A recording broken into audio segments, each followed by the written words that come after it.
She grabbed the chalk from his hand, snapped it in half in front of 400 people. "You don't belong at that board." Professor Victoria Ashford's voice cut through the lecture hall like a blade. "You belong with your mop." The room erupted in laughter, and Daniel Brooks, janitor, single father widower, stood completely still. He looked at the broken chalk on the floor. Then he looked at her, and he smiled, because she had no idea. None of them did. Drop a comment with the city you're watching from. I want to see how far this story travels.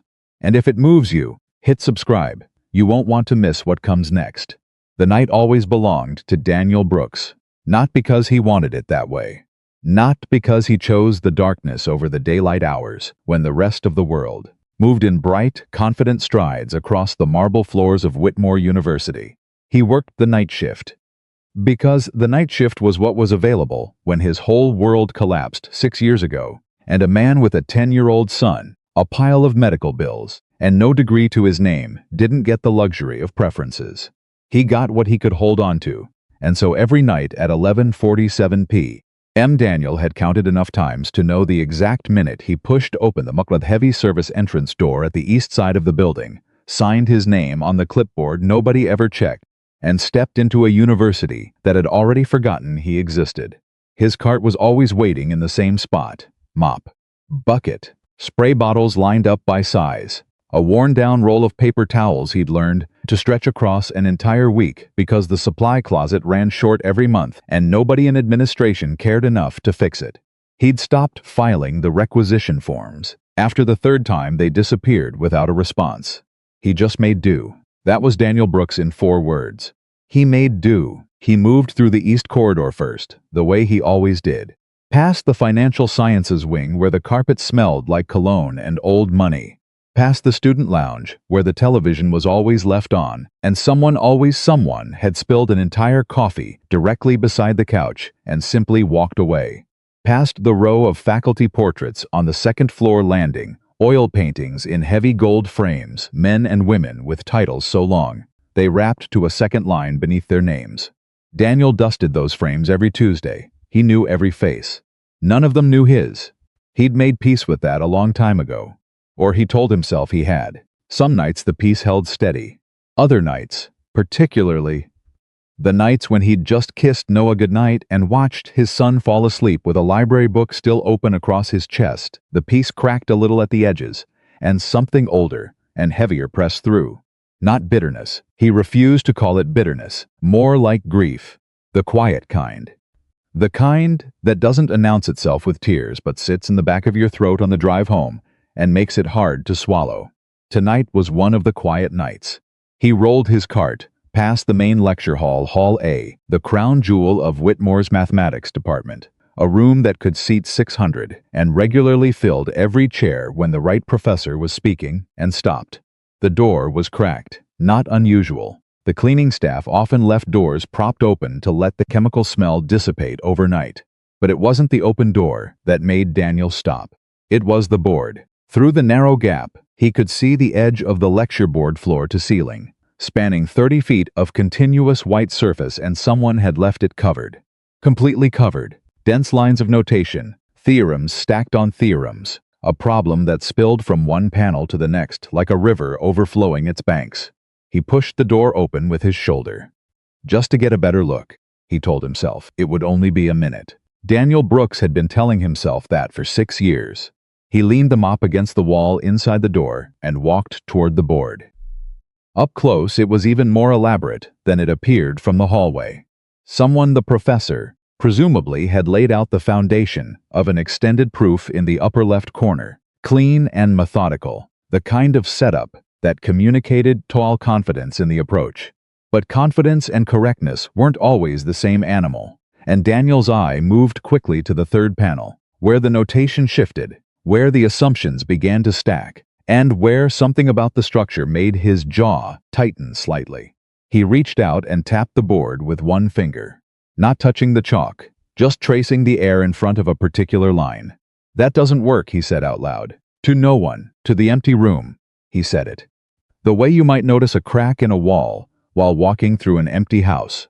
Just an observation, not meant for anyone, but the room was quiet enough that the words felt enormous.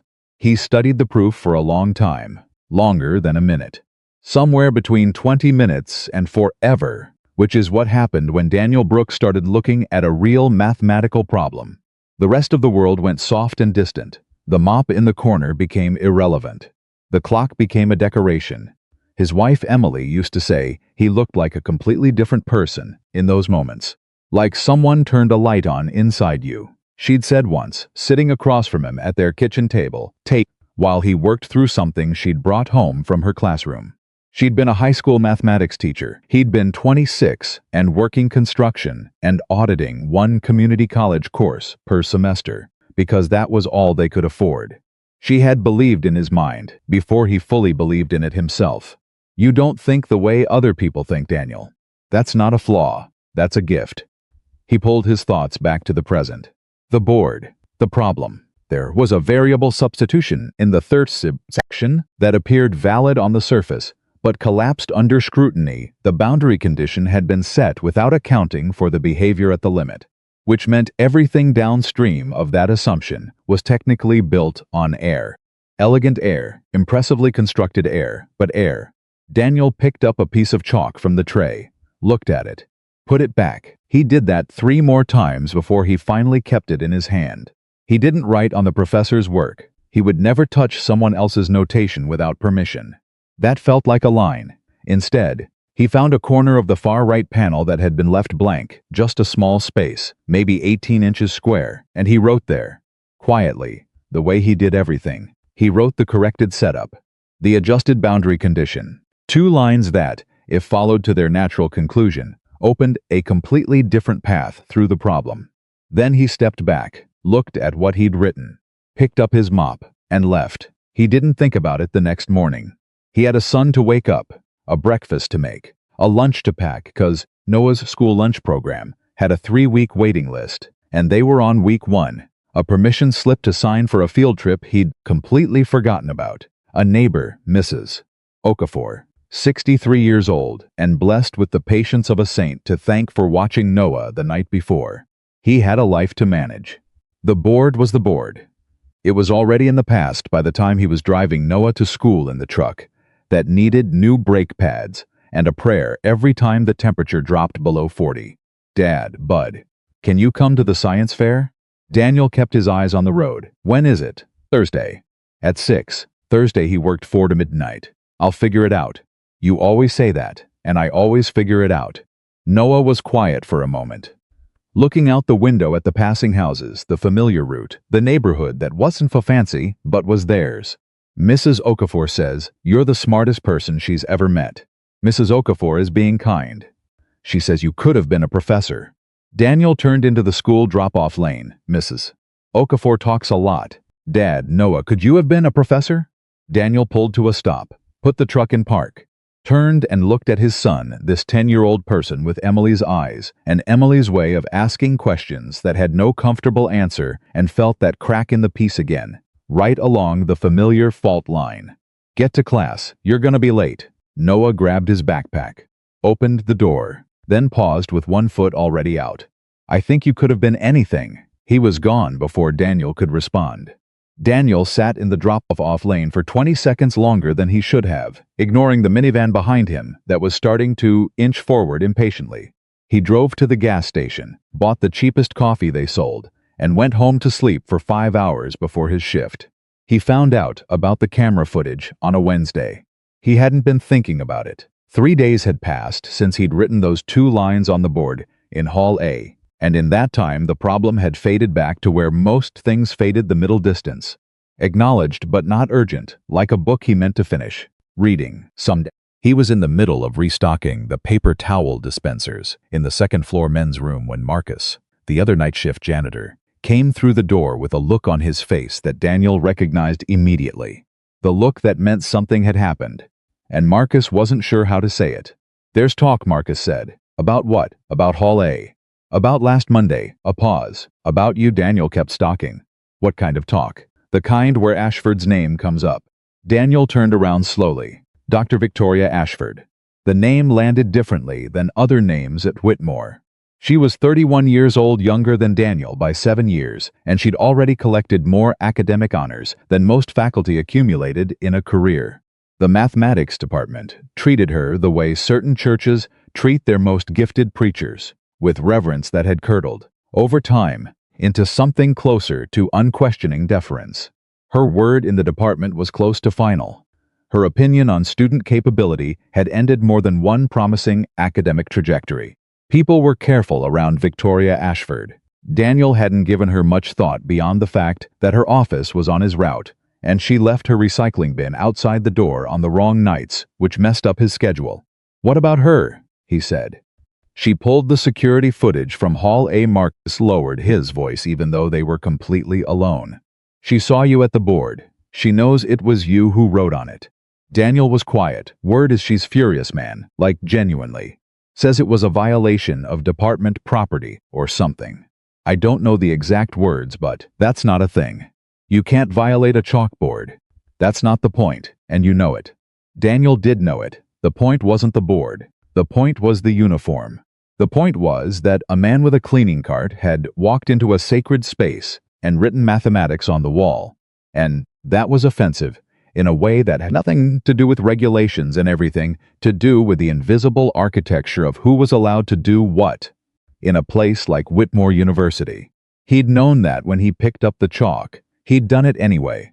When, he asked, "I heard she's making it formal. Like calling me in, into Hall A. She wants witnesses."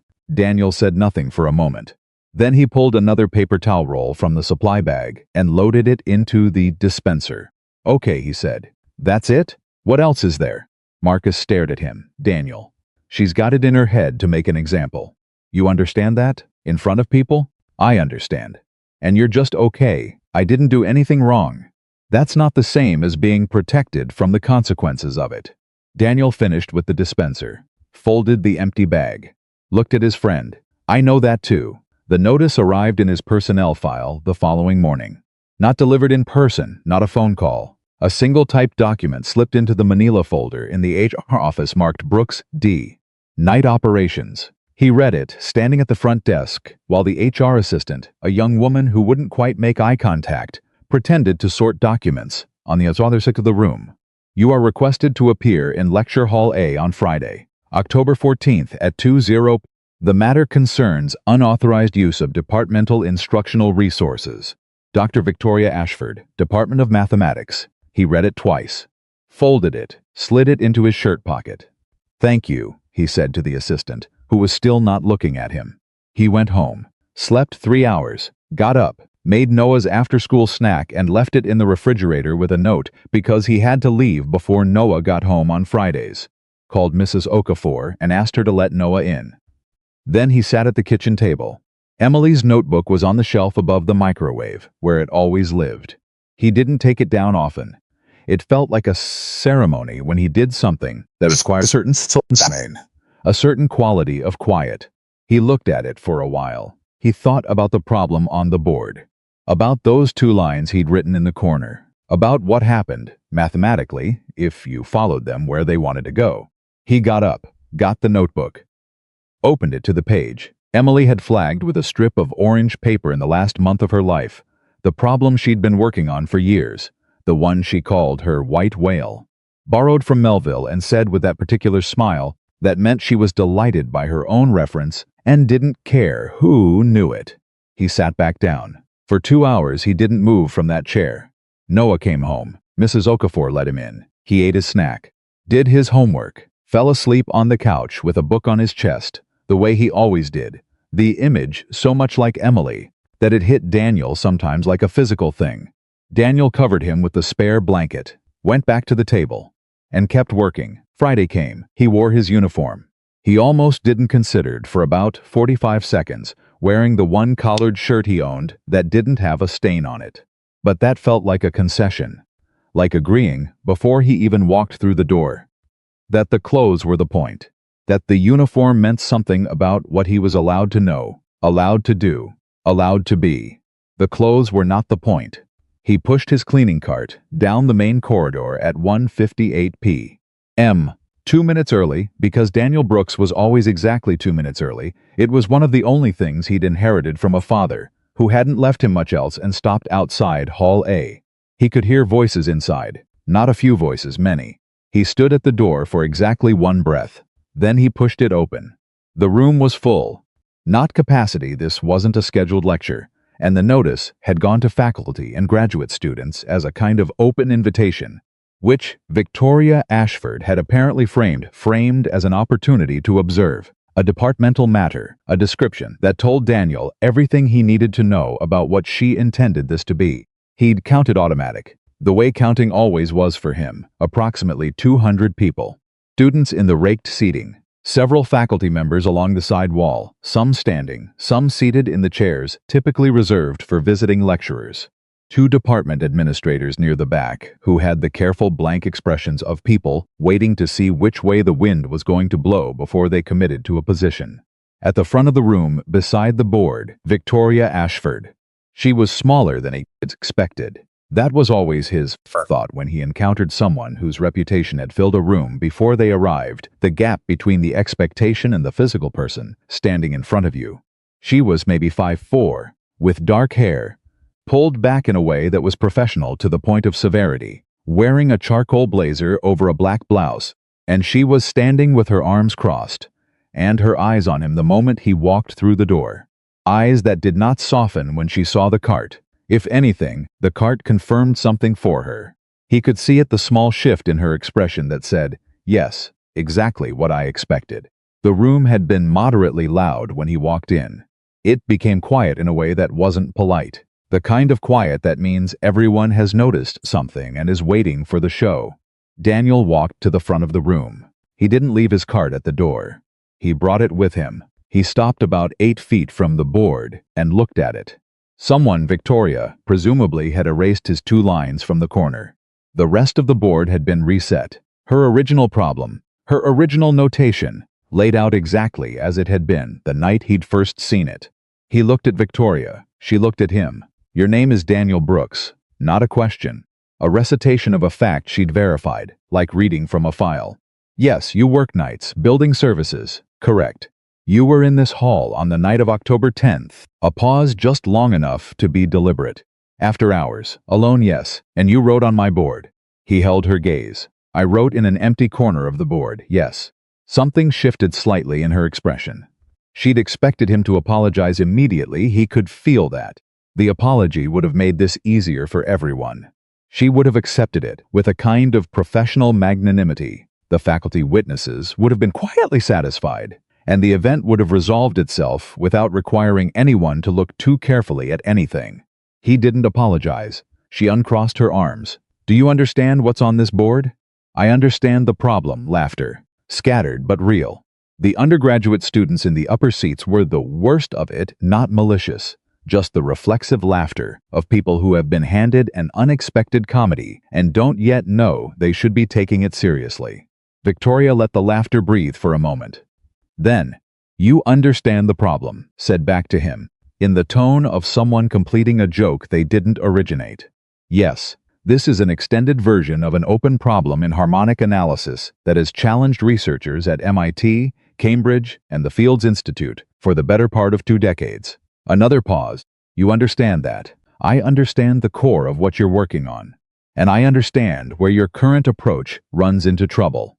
That landed differently. The laughter stopped. Victoria's chin came up a fraction of an inch. Excuse me. The boundary condition in Section 3. You set it as a fixed value, but if you follow the behavior at the limit, it's not stable. The assumption doesn't hold. Everything built on it needs to be rebuilt from a different foundation. The room was absolutely quiet. Victoria's expression had gone from performative amusement to something harder and less comfortable. She walked toward the board, pointed at the section he'd referenced. This is peer-reviewed methodology. Peer review doesn't protect an assumption from being wrong. A faculty member along the side wall, older, white-haired, the kind of tenure that made people impossible to pressure, made a sound that might have been a cough or might have been something else entirely. Victoria turned away from the wall, toward Daniel. Something had shifted in the room's atmosphere. It was subtle but real, the way pressure changes before a storm. You can't see it, but you feel it in the back of your teeth. Fine. Her voice was smooth, still in control, or performing control, which from the outside looks the same. She reached for the chalk tray. If you understand the problem, she selected a piece of chalk, then solve it. She wrote a new equation on the board. Harder than the first. Much harder. The kind of equation that communicated very clearly this is not a bluff, and I know exactly where this is going. Then she turned around. The room was holding its breath. And then Victoria Ashford smiled. It was the specific smile of someone who has set a trap and is watching the target walk toward it. Solve this, she said, and I'll marry you. The room exploded. Not mean laughter. It wasn't mean because it didn't need to be. The joke worked without cruelty because the absurdity was doing all the work. The man with the mop, the marriage proposal, the impossible equation. The contrast was the punchline, and everyone in that room got it simultaneously. Daniel looked at the equation. He looked at it for a long time. Long enough that the laughter had already started to fade. When he finally reached down to the supply tray on his cart and took out a piece of chalk he kept there, a habit, a foolish habit, one of Emily's habits actually. She always had chalk in her jacket pocket, and somewhere along the way he'd absorbed it and held it in his hand. He looked at Victoria. Victoria was still smiling, waiting, already composing, probably, her graceful pivot after he failed. Well, we appreciate the enthusiasm. Daniel walked to the board. Not fast, not slow. The way he walked everywhere with a kind of unceremonious steadiness that had nothing to prove and nowhere in particular to be. He stood in front of the equation, set the chalk against the board, and started to write. The first thing that changed was the laughter. It died on its own, without anyone deciding to stop. The momentum just went out of it as Daniel's hand moved across the board, not frantically, not with the showy speed of someone trying to perform intelligence, but with the patient, deliberate movement of someone for whom this was simply what thinking looked like, made visible. Each line followed the last with the inevitability of something that had been true all along and was only now being said out loud. Students who had been facing sideways, talking to each other, turned back to the board. A graduate student in the third row leaned forward in her seat. One of the faculty members along the side wall uncrossed his arms. Daniel wrote. He didn't explain as he went. He didn't narrate. He just worked. And the work was its own language. And the people in that room who spoke that language were hearing it clearly. For the first time in a while, someone reasoning from genuine understanding rather than from memorized frameworks. Someone for whom the mathematics was still alive and moving rather than a fixed structure to be reproduced. He reached the point in the problem where Victoria's original approach had collapsed. He stopped, didn't write, stood back, looked at the board for a full 30 seconds. Then he wrote 2 new lines different from what he'd written the other night, but in the same direction, pushing against the same wall from the same angle, and the room made a sound. Not words, not anything conscious. Just the sound that rooms make when something shifts. Victoria was at the front, watching. Her arms had uncrossed somewhere in the last several minutes. She was holding a copy of the original problem's published notation, which she'd picked up from the lectern almost reflexively, and she was looking between the paper and the board and back again with an expression that had moved a long way from amusement. Daniel set down the chalk, turned around. That's as far as I can take it here.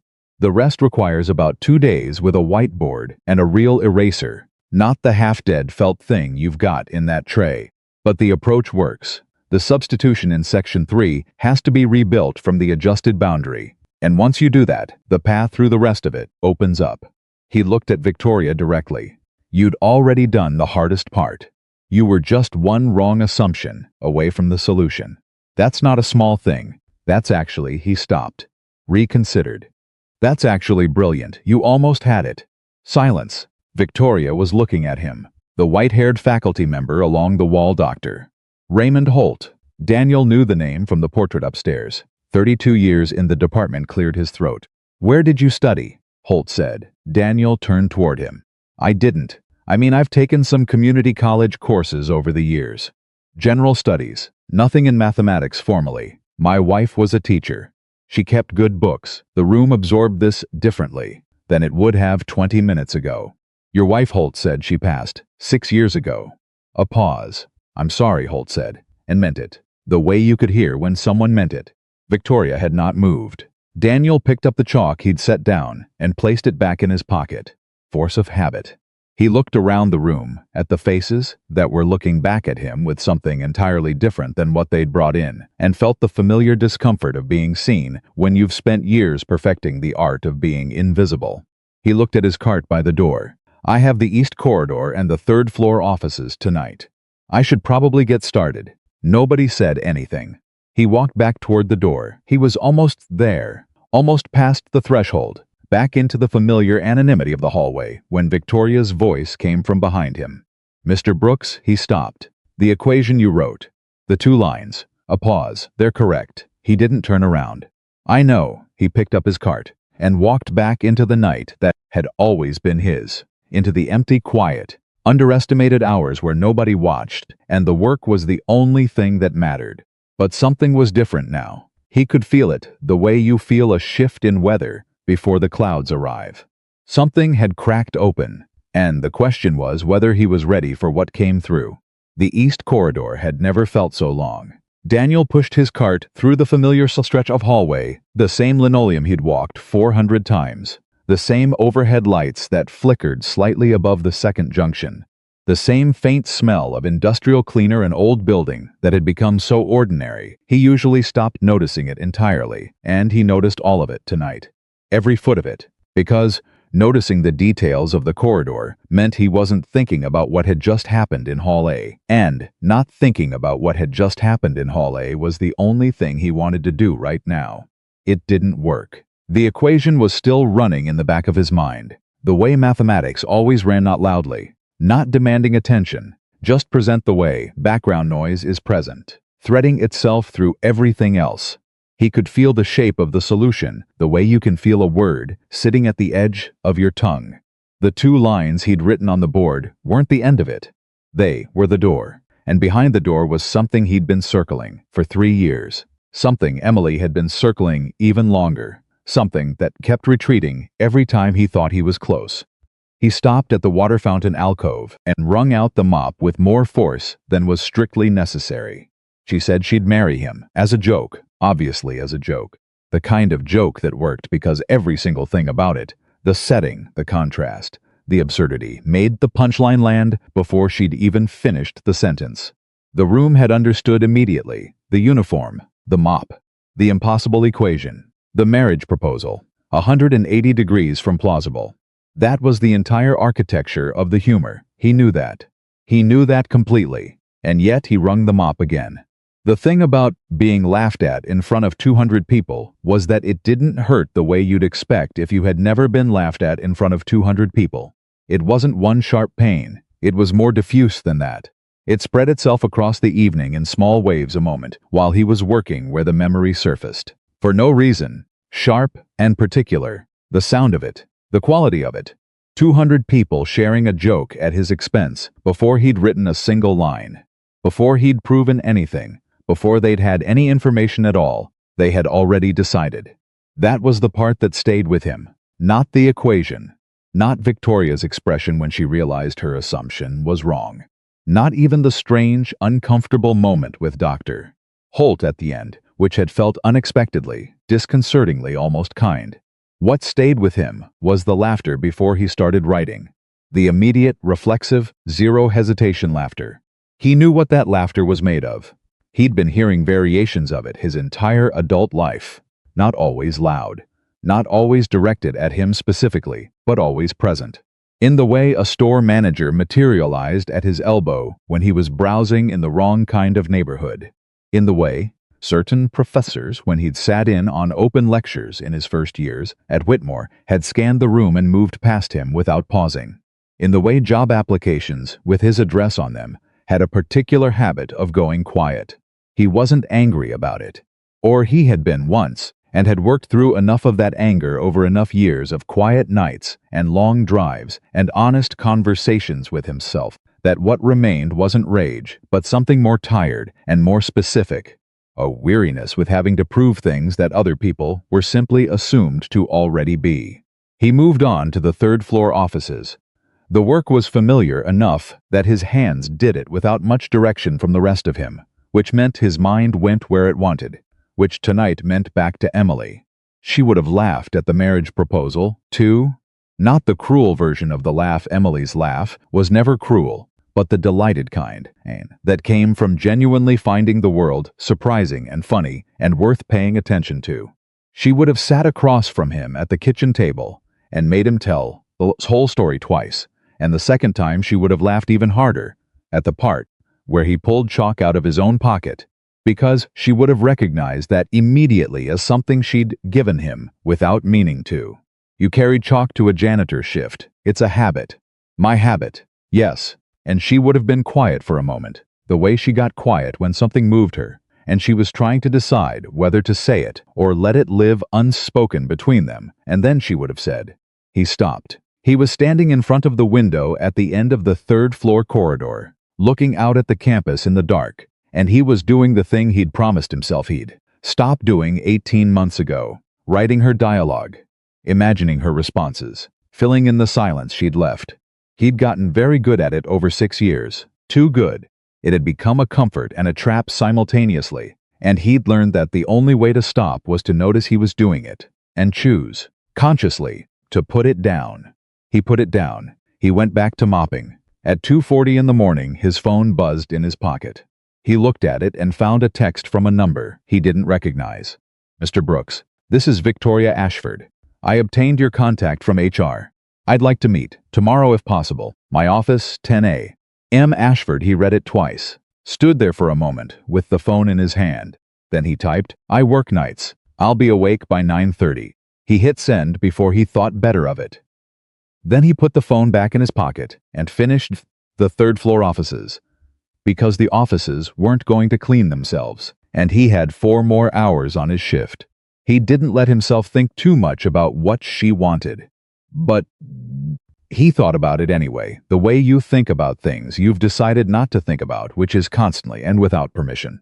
He picked Noah up from school the next afternoon. The schedule was one of the permanent logistical puzzles of their life. The overlap between his sleeping hours and Noah's school hours, requiring a reliable network of favors and reciprocated kindnesses that Daniel maintained with the same careful attention he gave to everything that mattered. And on the drive home, Noah told him about a math test. 94, Noah said, with the specific mixture of pride and deflation that meant he'd been hoping for higher. That's a good score. I got the last problem wrong. It was a trick question. What kind of trick? Noah pulled the test out of his backpack. Crumpled.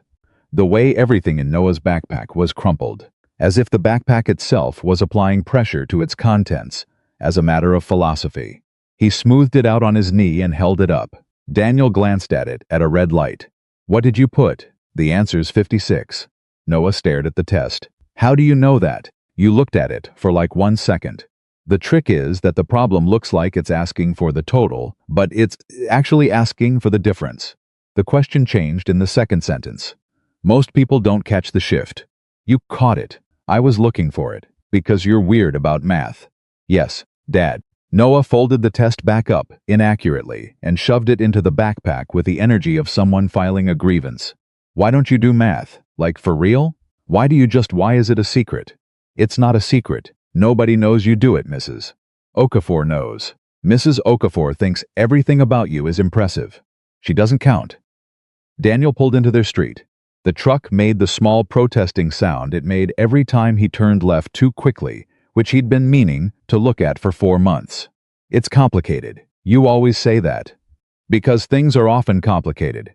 Mrs. Peterson says complicated just means you haven't figured out how to explain it simply yet. Daniel parked, turned off the engine, sat for a moment. Mrs. Peterson is a smart woman, so explain it. He looked at his son, 10 years old, Emily's eyes. Emily's absolute refusal to accept a non-answer as an answer. When your mom was alive, Daniel started carefully. She was the one who did things in the world. She had the classroom. She had the students. She had the platform, I guess. And I was the one who thought about things. And she was the one who took those things out into the world. We worked like that. It made sense for us. He paused. When she died, I lost the person who made it make sense to share. So I just kept doing it quietly, the way I always had. Noah was quiet for a moment. She's been gone 6 years. I know. Is it still quiet? Daniel thought about 200 people in a lecture hall. About chalk in his pocket. About a text from a number he hadn't had yesterday. Maybe not as quiet as it was, he said. Victoria Ashford's office was on the second floor of the mathematics building, which was on Daniel's route every Tuesday and Thursday. He'd cleaned that hallway 160 times, roughly. He'd emptied her recycling bin was placed on the wrong side of the door, which he'd stopped correcting after month 3, and wiped down the exterior of her door, and mopped the stretch of floor between her office and Dr. Holt's, and not once in all of that had he been inside. He knocked at 9:58. Come in. The office was small and extremely full. Books on every wall, stacked in the way that communicated genuine use rather than display horizontally across the tops of vertical rows. Piles on the floor beside the desk.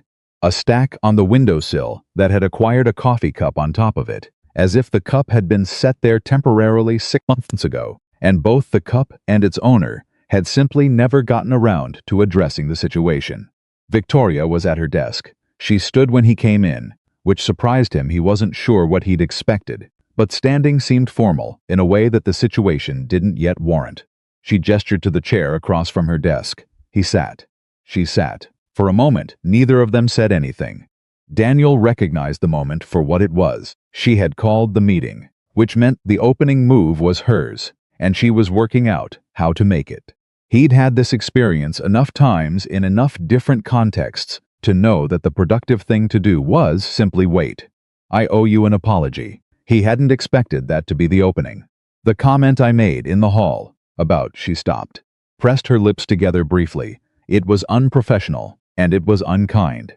I made a joke at your expense in front of an audience specifically because I believed you would be unable to respond to it. That's not something I'm proud of. Daniel looked at her. What changed your mind? About what? About being proud of it. Last night you didn't look like someone who was going to apologize. She met his eyes. Last night I was embarrassed. Today I've had more time to sit with it. And embarrassment turns into apology for you. Doesn't it for most people? For some. For others it turns into doubling down. She held his gaze. I'm aware that's also an option I had. He nodded slowly. Apology accepted. She exhaled very slightly, but he noticed it. Relief. She'd been genuinely uncertain how this would go. I want to ask you about your background. Not as a personnel matter. I'm asking because what you did on that board last night was. She stopped again, and this time the stop wasn't about composure. It was about finding the word that was actually accurate, rather than the word that was safe. It was extraordinary.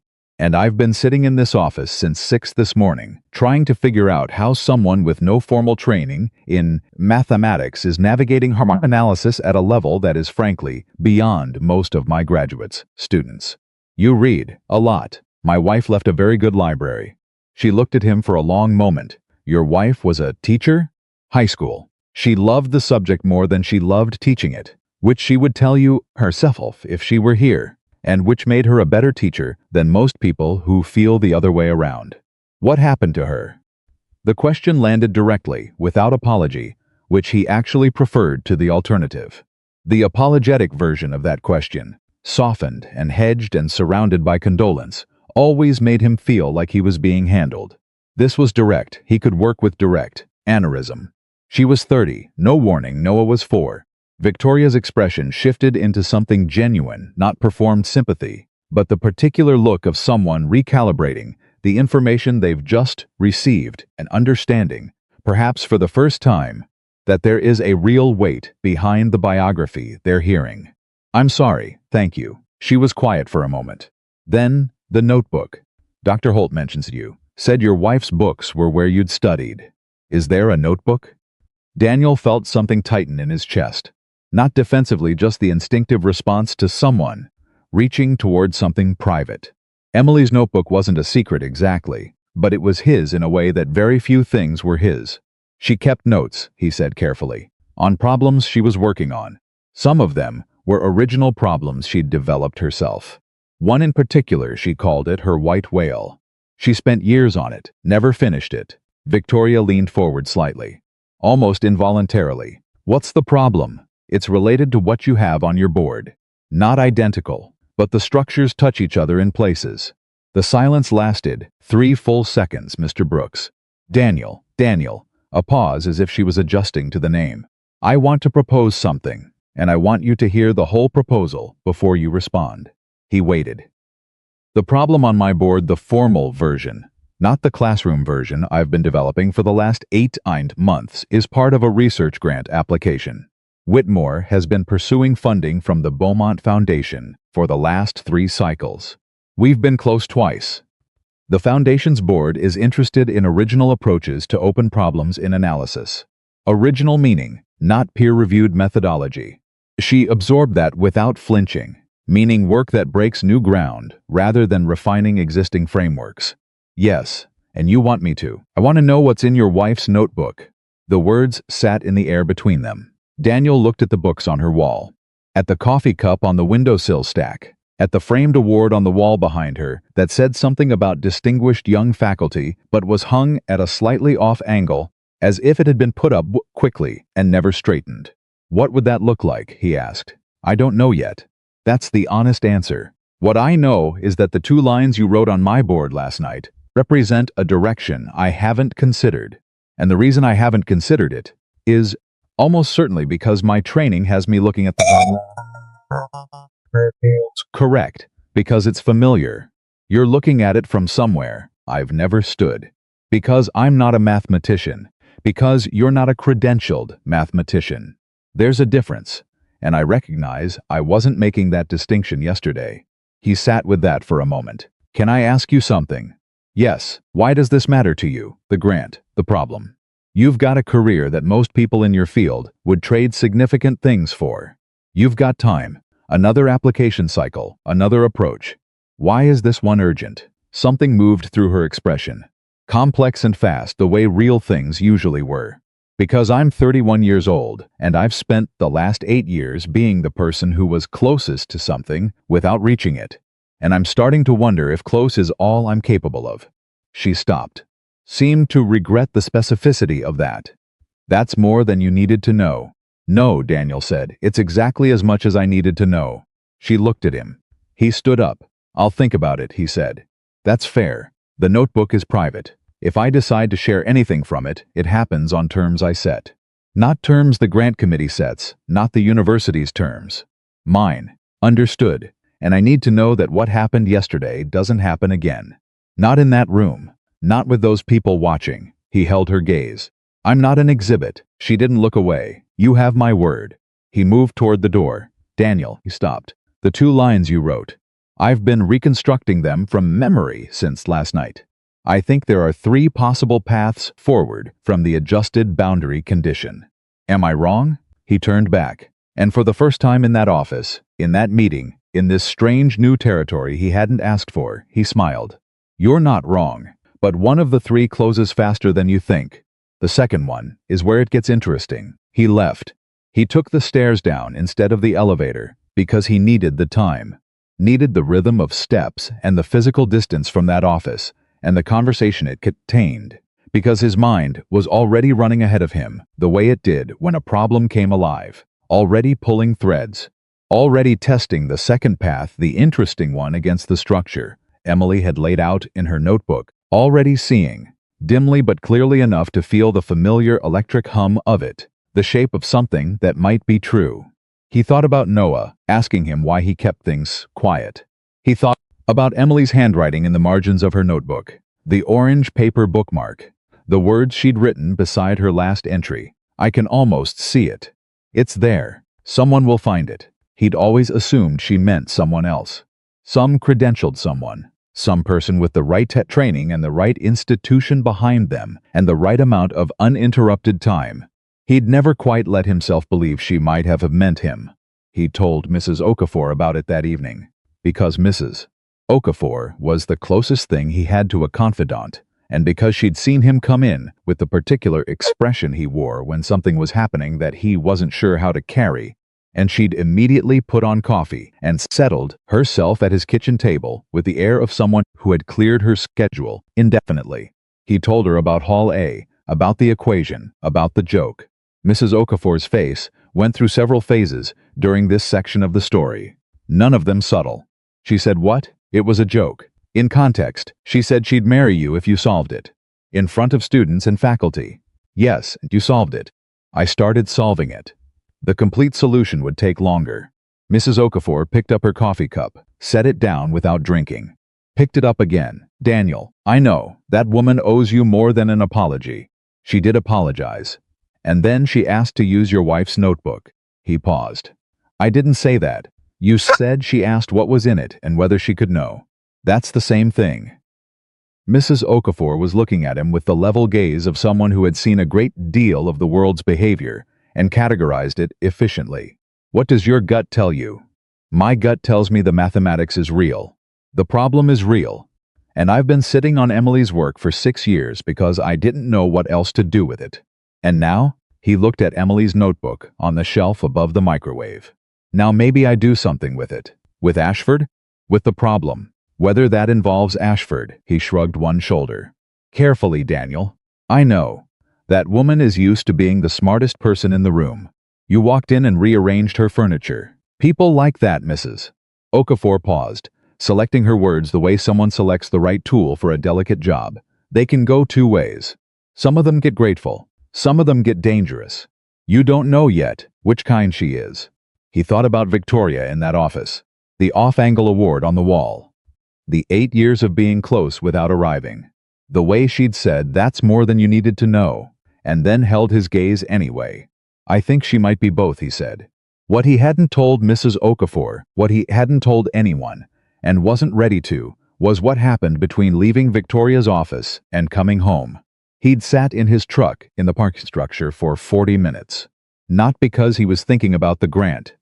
Not because he was working through the mathematics. Though the mathematics was always there, always running. He'd sat in the truck for 40 minutes because of a much simpler and more uncomfortable reason. When Victoria Ashford had said, I can almost see it.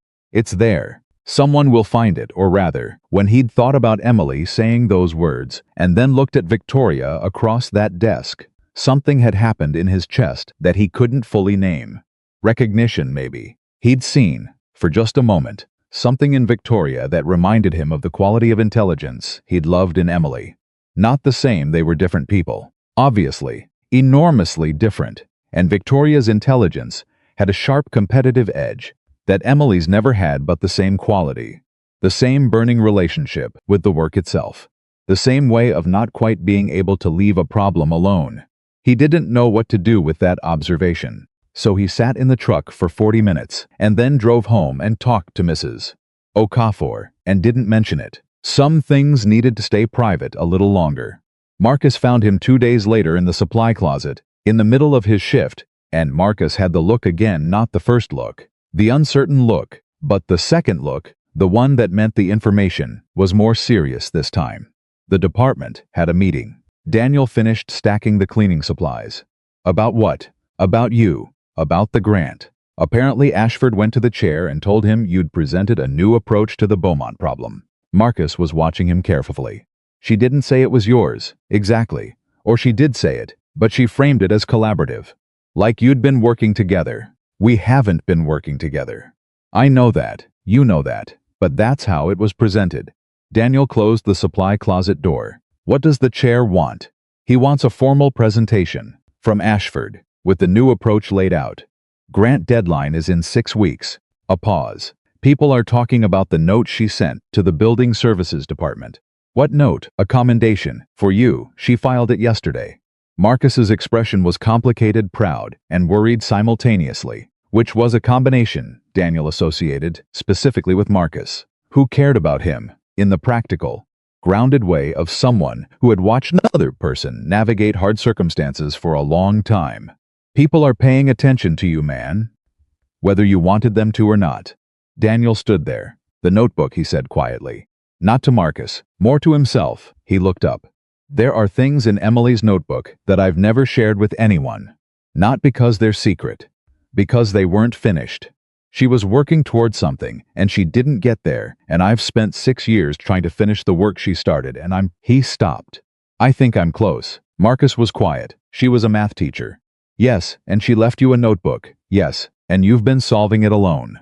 At night, in empty classrooms. Yes. Marcus was quiet for another moment. Daniel, brother. He shook his head slowly.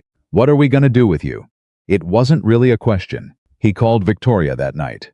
Not from the university, from home, after Noah was asleep, sitting at the kitchen table with Emily's notebook open in front of him and a blank yellow legal pad beside it, on which he'd been writing for the last 2 hours. She picked up on the second ring. I want to show you something, he said. Not the full notebook, one page, the entry she made the month before she died. A pause on the other end of the line. When? Tomorrow. Not your office. Somewhere neutral. He heard her breath adjust slightly, the micro-shift of someone calibrating their expectations and agreeing to the recalibration. There's a coffee shop, Fielding's, on Marsh Street, 2 blocks from campus. I know it, noon. He looked at the yellow legal pad. At the lines he'd been working through for 2 hours, lines that were finding their own direction now, accelerating, the way a proof does when it starts to want its own conclusion. He said. He hung up, looked at Emily's page. At the margin note in her handwriting, that looping, confident, slightly leftward-leaning script he'd have recognized across a crowded room. Someone will find it. He picked up his pencil. Still working on it, he said quietly.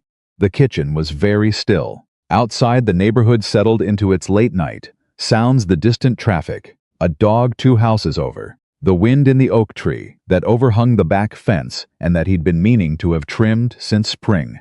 He bent over the legal pad, and he kept working. Fielding's Coffee was the kind of place been on Marsh long enough to stop trying to impress anyone. The chairs didn't match. The menu hadn't changed in 11 years. The coffee was strong and served without ceremony, which was exactly what Daniel wanted from a place he'd agreed to meet someone he wasn't yet sure he trusted. He arrived at 11:52. Victoria arrived at 11:58, which told him something. People who arrive early to neutral meetings are either anxious or trying to establish control.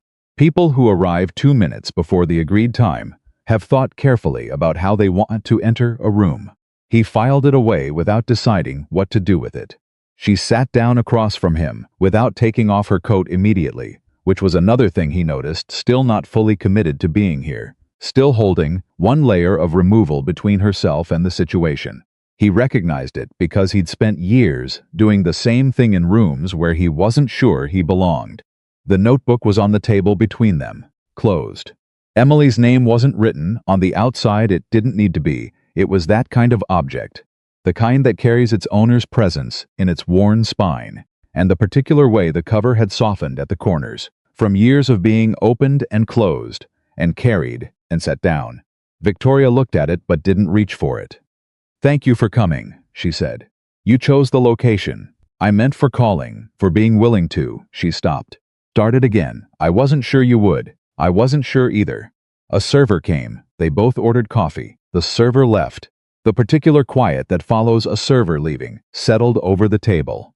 Daniel put his hand on the notebook, not opening it, just resting his palm on it, the way you might rest your hand on something you're about to lift and want to feel the weight of first.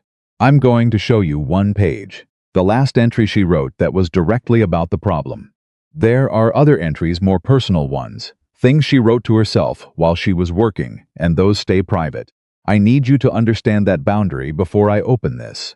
I understand it, not just academically. I need you to feel it. Victoria looked at him steadily. I feel it. He opened the notebook. He'd marked the page months ago before he'd known why. The way you mark something you keep returning to without a clear reason. Emily's handwriting filled the right-hand page dense, energetic, the margins crowded with arrows and second thoughts, and one small sketch of what appeared to be a bird, which had nothing to do with mathematics and which Daniel had always loved completely. He turned it so Victoria could read it. She leaned forward. He watched her face while she read. Not trying to catch anything, not testing her, he just found that he couldn't look anywhere else. This was the private thing made briefly visible, and he needed to see the face of the person receiving it. She read for a long time, longer than the page required, which meant she was reading it more than once. When she looked up, her expression had changed in a way he hadn't anticipated. It wasn't the sharp focus of someone who'd found a useful data point. It was something more open than that, more human. She was almost there, Victoria said. I know. This construction, she pointed at a line midway down the page. This is the piece I've been missing. Not the proof itself, but the direction. She found the direction. She found it, and then she ran out of time. The words fell quietly between them. Victoria drew her finger back from the page without touching it. How long have you been working on this? Seriously? 3 years. Before that I'd look at it sometimes. Try things. But 3 years ago I sat down and decided to treat it like a real problem, not like a memorial. Is there a difference? He looked at her. Yes. A memorial is something you tend. A real problem is something you fight with. You can love them both, but you can't confuse them or neither one works properly. She was quiet for a moment. What have you found? In 3 years.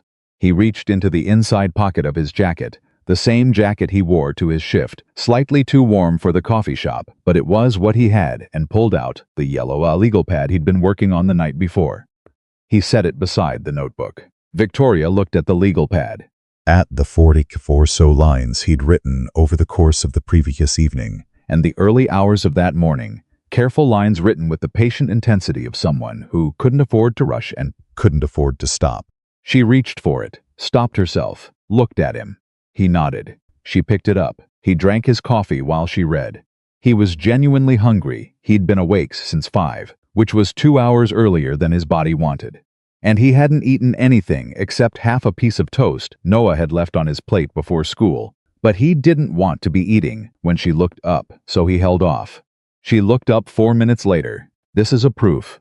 The beginning of one. This is the beginning of an actual proof. She set the legal pad down and looked at him with an expression he couldn't categorize. Immediately it was complicated and fast, and had several things happening at once.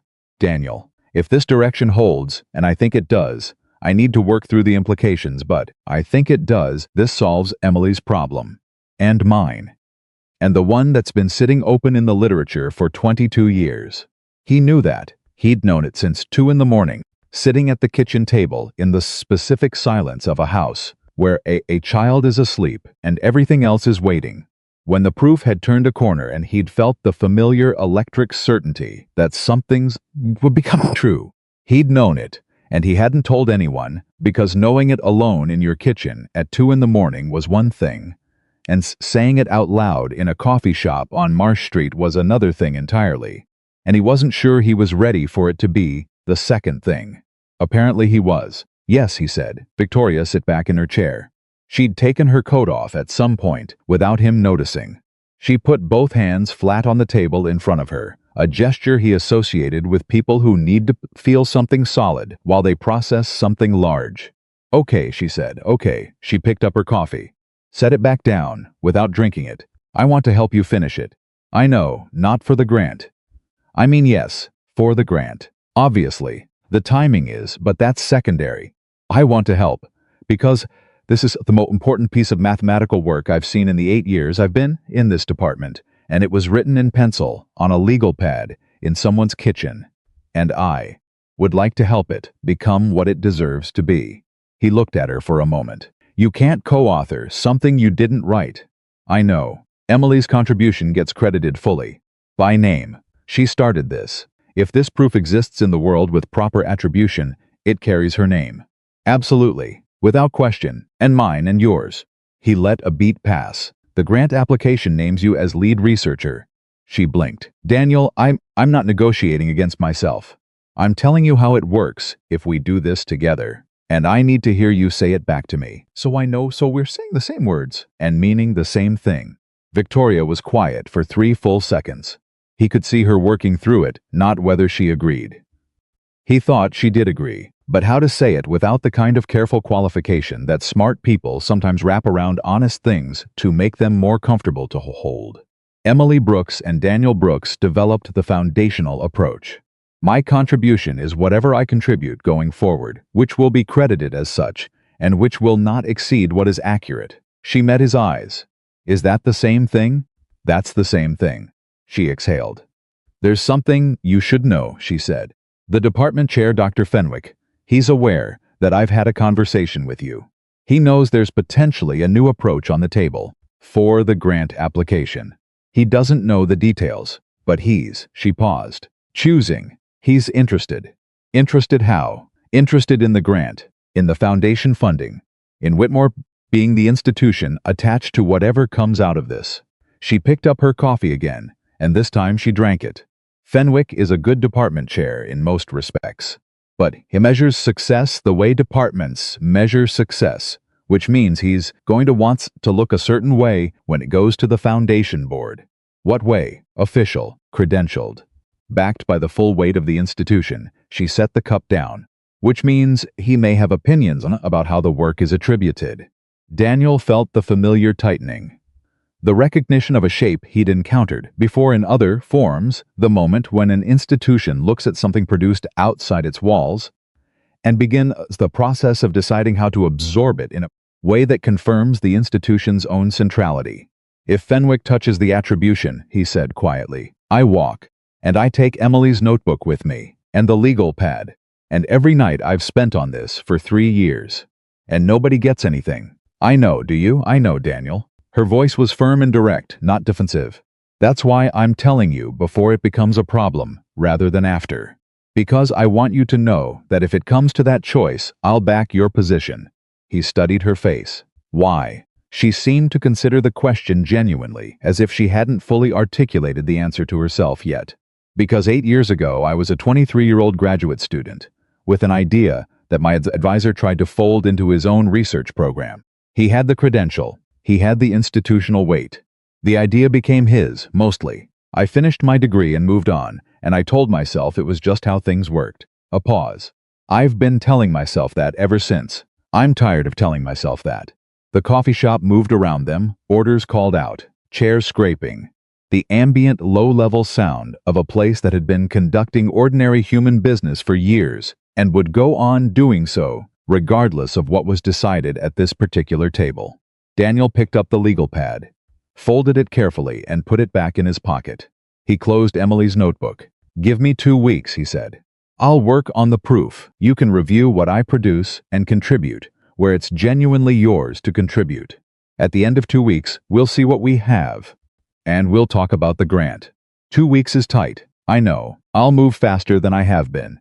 What do you need? Access to the department library after hours. Some of the resources I've been working around are behind the university's subscription wall, and I've been finding workarounds that waste time. She pulled out her phone. Done. I'll add you to my institutional access. You'll have it by tonight, and I need, he stopped. This is going to sound like a strange request. Make it anyway. I need the department to stop talking about me. Whatever conversation happened between you and Fenwick, whatever the faculty corridor gossip is about the janitor and the lecture hall, I need it to go quiet. I can't work with people watching. She nodded slowly. I'll do what I can. Fenwick is harder to control than the faculty gossip, but I'll tell him the situation is sensitive and premature, and that any public discussion could jeopardize the approach. He'll understand that as protecting the grant, which is effectively what it is. All right, he stood. She looked up at him. Daniel, what you showed me today, she stopped. Emily was remarkable. He picked up the notebook. She was. He buttoned his jacket. He was almost to the door when she said it quickly, as if she'd decided to say it before she could think better of it. For what it's worth, yesterday, in my office, what I told you about being close without arriving. I've never said that out loud before. Not to anyone in the department. He turned back. She was looking at him steadily, and underneath the steadiness was something more vulnerable than he'd expected from her. Something that had the texture of a real confession rather than a strategic disclosure. I know what that feels like, he said. Then he pushed open the door and walked back out into the October cold. The 2 weeks that followed were the most intensely focused stretch of work Daniel had done since the months after Emily died, when grief had driven him to work the way. Grief sometimes does not away from the painful thing, but through it, toward it, following the thread she'd left, because following it was the only form of contact remaining. He slept 4 hours a night, sometimes 3, Noah noticed. You're different, Noah said. On the 4th night, they were eating dinner pasta, because pasta was fast, and Noah liked it. And Daniel had gotten very efficient at making it exactly the way Noah preferred, which was with too much butter and not enough sauce. A preference Daniel found genuinely baffling, but had long since stopped questioning. Different how, like switched on, Noah twirled his fork, like when you're watching a game and your team is actually playing well for once. I don't watch many games. You know what I mean. Daniel looked at his son. I'm working on something. The math thing? Yes. The professor lady's thing? It started as her thing. It's complicated. Noah ate 3 bites before responding. He was like Emily that way. He processed before he spoke, which made his silences feel weighted in a way that some adults' silences didn't. Mom's notebook? Daniel put his fork down. How do you know about that? Dad, I live here. I see you take it off the shelf. I've seen it my whole life. I know what it is. Noah looked at him with Emily's eyes in the particular way that still, after 6 years, arrived like a physical sensation in the center of Daniel's chest.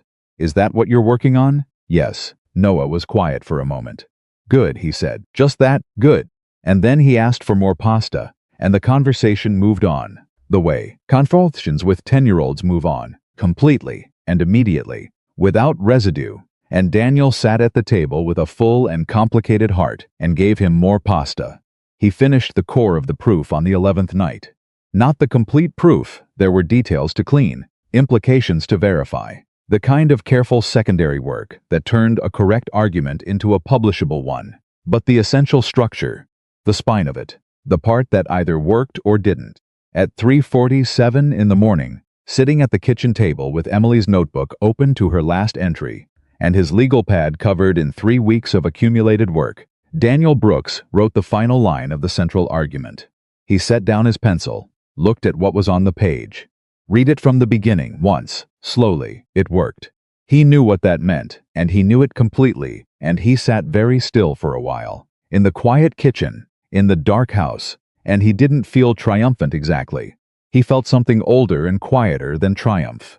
Something that was partly completion and partly grief, and partly the particular sweetness of a kept promise, even one that had taken 6 years and cost more than he'd expected, and arrived in a way nobody could have predicted. He picked up his phone. It was 3:51 in the morning. He looked at the screen for a long moment. He put it down. He made himself wait until 6:15. Then he called Victoria. She answered. On the first ring, which told him she'd been awake. Her voice had the specific quality of someone who has been awake for hours and is too alert for the time to be natural. It's done, he said. Silence on the other end. The central argument? All of it. The structure. It holds. He heard her exhale a long shaking exhale that she probably didn't intend him to hear. I want to see it, I know. I need to clean it up first.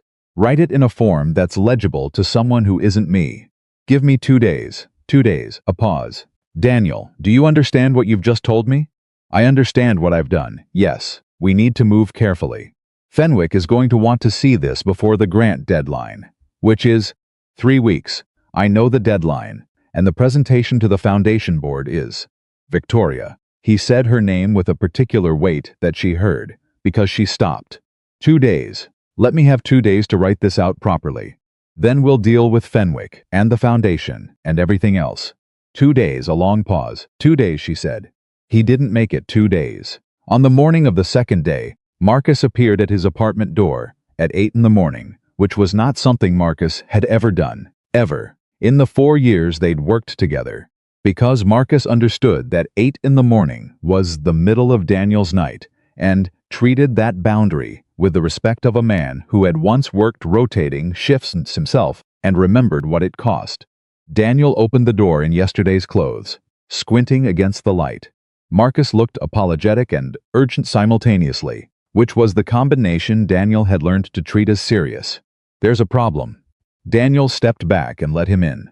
Marcus sat at the kitchen table at the chair, across from Daniel's chair. The legal pad still spread across Daniel's side, the notebook beside it. The debris of 2 weeks of work that had accumulated and never quite gotten cleaned up because cleaning it up felt like interrupting something. Someone in the department talked, Marcus said. I don't know who, but there's a story going around, not just in the department. It's broader than that now. Someone told someone else, who told someone else, that Ashford has a janitor helping her with a grant application. That's the version going around in the department. He paused. The version going around in the student forums is a little different. What's the student version? That a janitor solved something nobody could solve, and Ashford is trying to take credit for it. Daniel sat down very slowly. Neither of those is accurate, he said. I know. But they're both out there, and they've been spreading since last night. And this morning, Doctor. Fenwick called Ashford into his office. Marcus looked at him carefully. She hasn't called you yet? No. It gets worse. Okay. Someone in the story, I don't know who, someone who apparently knows details that shouldn't be public, mentioned the notebook. Emily's notebook. Said it was the source of the approach. The kitchen felt very still suddenly. They named Emily. By description, a deceased teacher, a janitor's wife. The notebook. Marcus spread his hands. Daniel, it's going to be in the campus paper by afternoon. Daniel looked at the notebook on the table.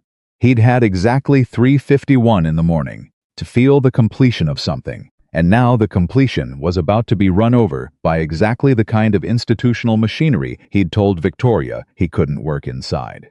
His phone rang. Victoria. He picked it up. I know, he said before she could speak.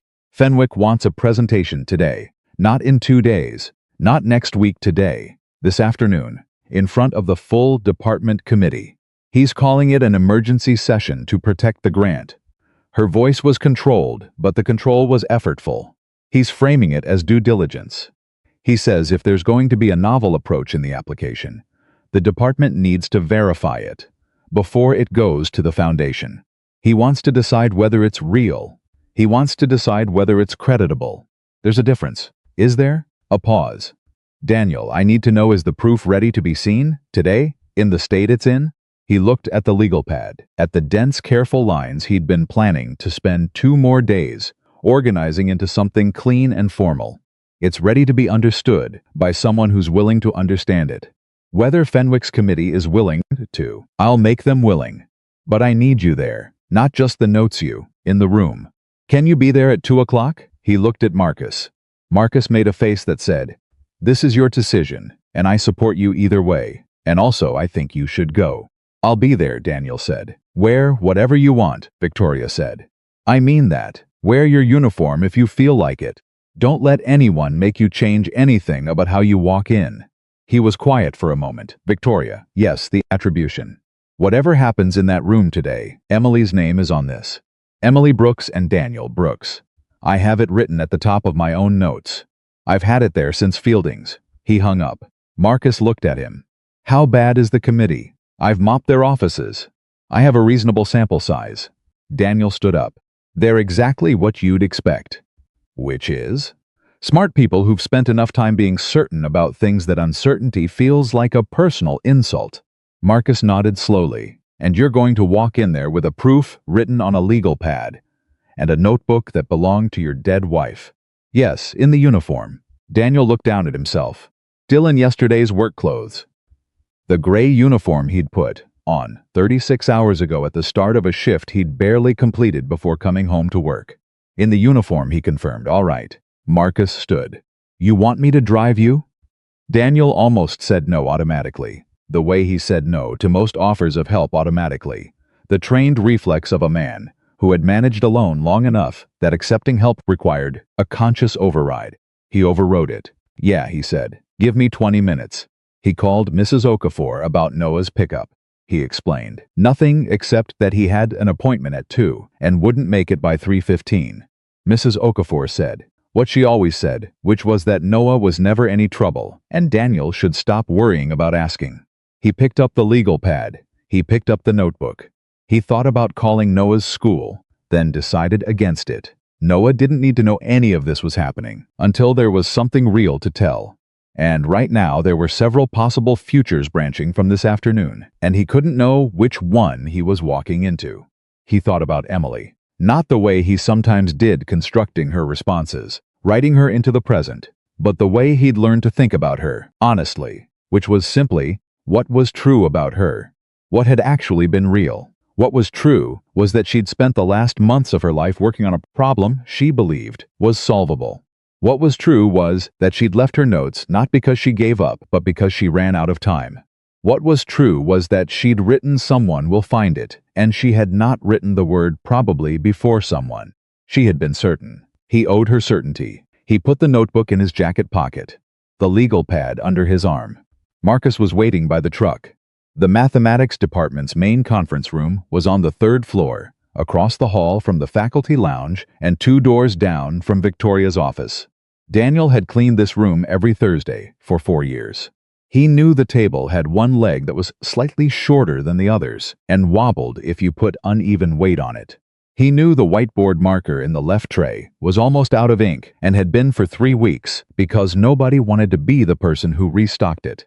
He knew the window overlooked the courtyard where students ate lunch when the weather allowed, and that sound carried up from there in a way that made it harder to concentrate during the noon hour. He walked in at 1:57. There were 9 people in the room. Dr. Fenwick at the head of the table, late 50s, silver-haired, the specific kind of authority that came from having occupied a position long enough that the position and the person had become indistinguishable from each other.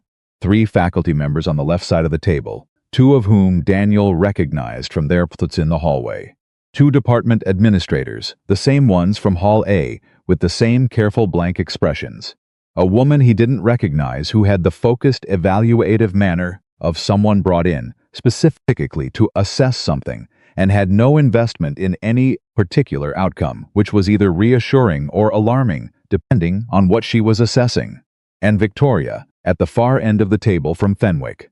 She looked at Daniel when he walked in, and her expression did several things. Quickly relief, focus, something that might have been gratitude, and then settled into the professional composure she'd clearly been working to maintain all morning.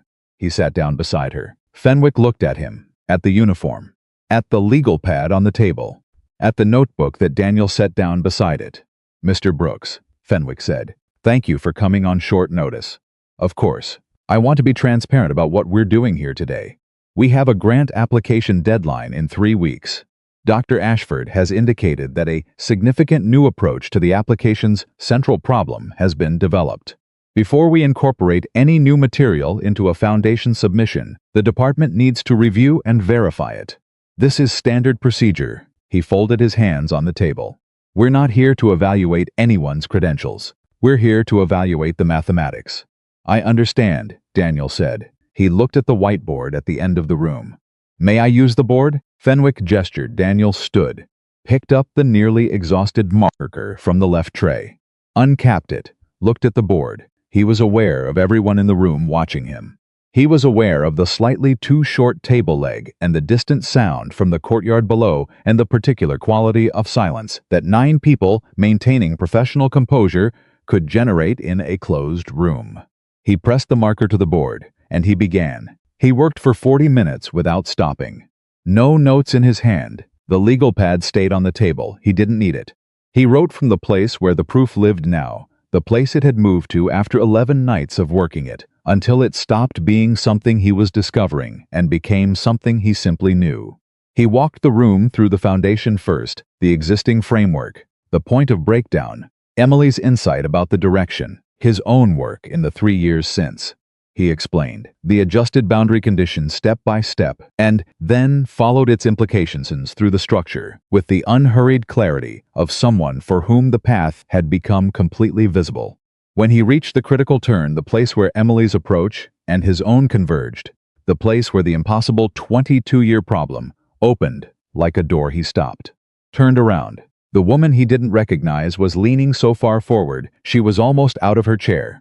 One of the faculty members on the left side of the table had his pen in his hand and hadn't taken it because he'd breathing more or less. Dr. Fenwick's folded hands had come apart at some point and were now flat on the table, and his expression was the expression of someone who has just been told something they simultaneously believe and cannot fully process. Victoria was looking at the board, not at Daniel, at the board, the way Emily used to look at things she loved. The unknown woman spoke first. "Can you repeat the step at the boundary?" He did. She asked 2 more questions, precise, technical questions with no room for ambiguity. He answered both, fully, directly, with the comfortable specificity of someone who had lived inside the argument for weeks and could move around it in any direction from any point. She sat back in her chair. "This is correct," she said. Nobody moved. Fenwick said, "It's correct," she said again. And there was something in her voice that sounded almost like wonder, which Daniel sensed was not an expression she wore often. "The proof is valid. The approach is original, if the secondary verifications hold, and I see no reason they won't. This resolves the Kaplan-Marsh conjecture." Fenwick was very still. The Kaplan Marsh, one of the faculty members, started. 22 years, Dr. Chen said. Yes. The room held its silence for a moment that was longer than it should have been and exactly as long as it needed to be. Then Fenwick looked at Daniel. The attribution, Fenwick said carefully. We'll need to discuss how to present the origin of this work to the Foundation. Daniel held his gaze. We don't need to discuss it, Mr. Brooks. The Foundation will have questions about the research context. There are norms around how. Emily Brooks originated the foundational approach. Her notes are documented and dated. I developed the proof from her foundation over 3 years. Dr. Ashford identified the significance and facilitated the formal review. He picked up the notebook from the table. Held it. That's what's true. The Foundation gets what's true. Fenwick looked at him, then at Victoria. Victoria looked back at Fenwick with an expression that was completely immovable, and that said, without words, that she had already made this choice, and it was not a choice she was available to reconsider. Fenwick looked back at Daniel, and something shifted in the room, the same shift he'd felt in Hall A, the same movement of pressure before a change in weather, except this time the shift moved differently, moved in his direction, and he felt it arrive not with triumph, but with something far more complicated. Very well, Fenwick said. Dr. Chen looked at Daniel. Mr. Brooks. The approach your wife began, do you know why she couldn't complete it? Daniel looked at the board, at the proof that had taken his wife's final months, and his 3 best years and 11 nights of 4-hour sleep, and the faith of a 10-year-old boy who thought his father could have been anything. She ran out of time, he said. She had the right idea. She just didn't have enough time. Dr. Chen nodded. She does now, Dr. Chen said quietly. The courtyard sounds drifted up from below. A burst of student laughter, distant and young, and completely unconcerned with what was happening on the 3rd floor. The table wobbled slightly when someone shifted their weight on the wrong side. Daniel capped the almost exhaust marker and set it back in the tray. He sat back down beside Victoria. She didn't say anything. Neither did he, but she moved her notepad 6 inches to the left, a small, unconscious adjustment, so that the space between them on the table was a little less than it had been when he walked in. He noticed. He didn't move away. The story broke the following morning. Not the campus paper that had run a small piece the previous afternoon, cautious and factual, buried on the 3rd page, where the editor had apparently decided it was interesting, but not front-page interesting. What broke was something larger and faster, and considerably less cautious. A graduate student who'd been in Hall A, the night Daniel first walked to the board, had posted a thread online. 18 hours and several thousand shares later, the thread had found its way to 3 national education blogs, 1 mathematics forum with an international readership, and a reporter at the Chicago Tribune who covered academia and had a particular interest in stories about institutional gatekeeping. Daniel found out the way he found out most things that happened while he was sleeping from Marcus, by phone, at 7:23 in the morning, 2 hours before his body wanted to be awake. It's everywhere, Marcus said, and I mean everywhere. The forum post alone has got 800 comments. Daniel sat up in bed and pressed the heel of his hand against his eyes. What does the post say? The true version, mostly. Janitor solves 22-year problem in front of full lecture hall after professor dares him to. There's a version going around with the marriage proposal line in it. Of course there is. The comments are, Marcus paused. Daniel, people are angry. Not at you, at the situation. The number of people in those comments who've got their own stories about being dismissed because of their background or their job or whatever. Another pause. Longer. It's a lot of people. Daniel sat on the edge of his bed in the thin morning light coming through the curtain he'd been meaning to replace for 2 years. He could hear Noah moving in the next room, the particular series of sounds that meant Noah had woken up, determined that his father was also awake, and was now negotiating between going back to sleep and coming to find him. Does Noah show up in any of it? No, nobody's named anyone besides you and Ashford. Okay. You're going to get calls, Daniel. If they can find your number, tell anyone who asks that I don't have a comment. And if they ask me, tell them the same thing. He hung up, put his phone on the nightstand, looked at it for 3 seconds, and then turned it face down, 'cause that was the only boundary available to him right now. Noah appeared in the doorway, still in his pajamas, hair going in 4 directions, holding the book he'd apparently fallen asleep reading. "You're up early. Couldn't sleep." Noah came and sat next to him on the bed without being invited, the way he'd done since he was 4, the absolute absence of self-consciousness about physical proximity that Daniel both treasured and knew was on a timer. Because 10-year-olds who were comfortable sitting next to their fathers on the bed became 13-year-olds who were not. "Something's happening," Noah said. It wasn't a question. "Something's happening. The math thing? The math thing." Noah thought about this. "Is it bad?" Daniel looked at his son's face. At the combination of genuine concern and the underlying trust that thing I would be manageable. The trust that came from having a father who had kept things manageable even when they weren't easy. The trust that Daniel had worked harder to deserve than he'd worked for almost anything else in his life. "I don't know yet," he said. "But we'll be okay, you know that." "I know that," Noah said immediately, without hesitation, as if it were a fact about the physical world. Daniel put his arm around his son's shoulders. Noah leaned into it. They sat there for a moment in the ordinary quiet of a morning that was about to become something neither of them could fully predict. "Dad, yeah, I looked up that name, the Kaplan Marsh thing. Online." Daniel was very still. "When?" "Last night. After you came home from the university. You had that look again, the switched-on one, and I could tell something big happened. So I looked it up." Noah held the book tighter against his chest. "It said that problem has been unsolved for 22 years. That mathematicians all over the world have been working on it." "Yes, and you solved it. Your mom started it. I finished what she started." Noah turned his head and looked up at Daniel with those eyes, those exact, specific, irreplaceable eyes. "She would have been so proud of you." The crack in the piece opened wider than it had in a very long time. Daniel kept his face still. He was good at that. 6 years of practice had made him expert at keeping the external surface composed while the internal one did whatever it needed to do. "I know," he said. "I know she would have." He kissed the top of Noah's head. "Get dressed. I'll make breakfast." Victoria called at 9:15. Her voice had the quality of someone who had been managing incoming information at high velocity since before dawn and was still standing, but only through significant application of will. The Tribune reporter called the university's press office this morning. The press office called Fenwick. Fenwick called me. A breath. They'd want a statement. The university wants to put out a statement about the research before the coverage shapes the narrative on its own.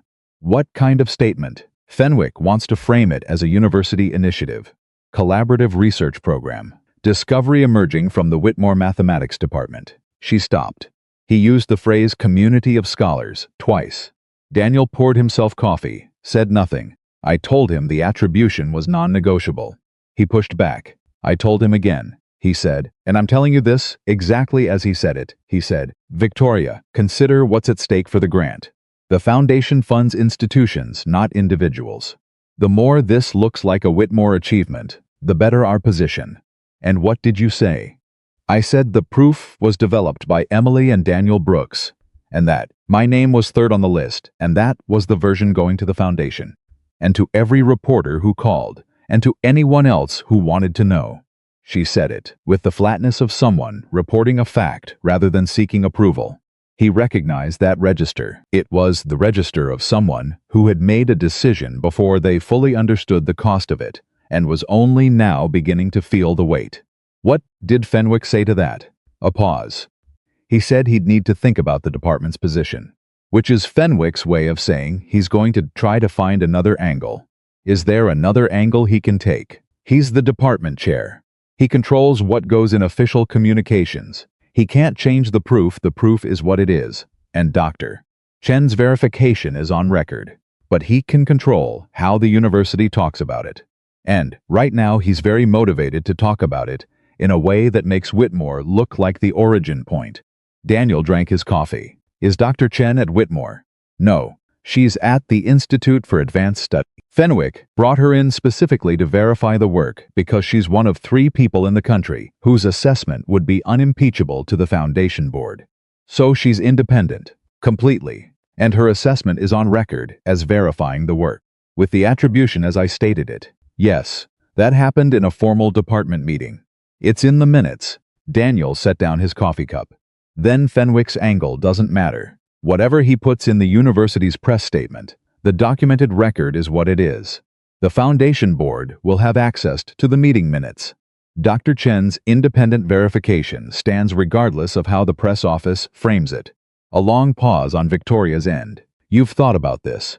I thought about it at 5 in the morning when I couldn't go back to sleep. I've been thinking about institutional behavior for a long time. It's what happens when you work inside one for years without any protection from it.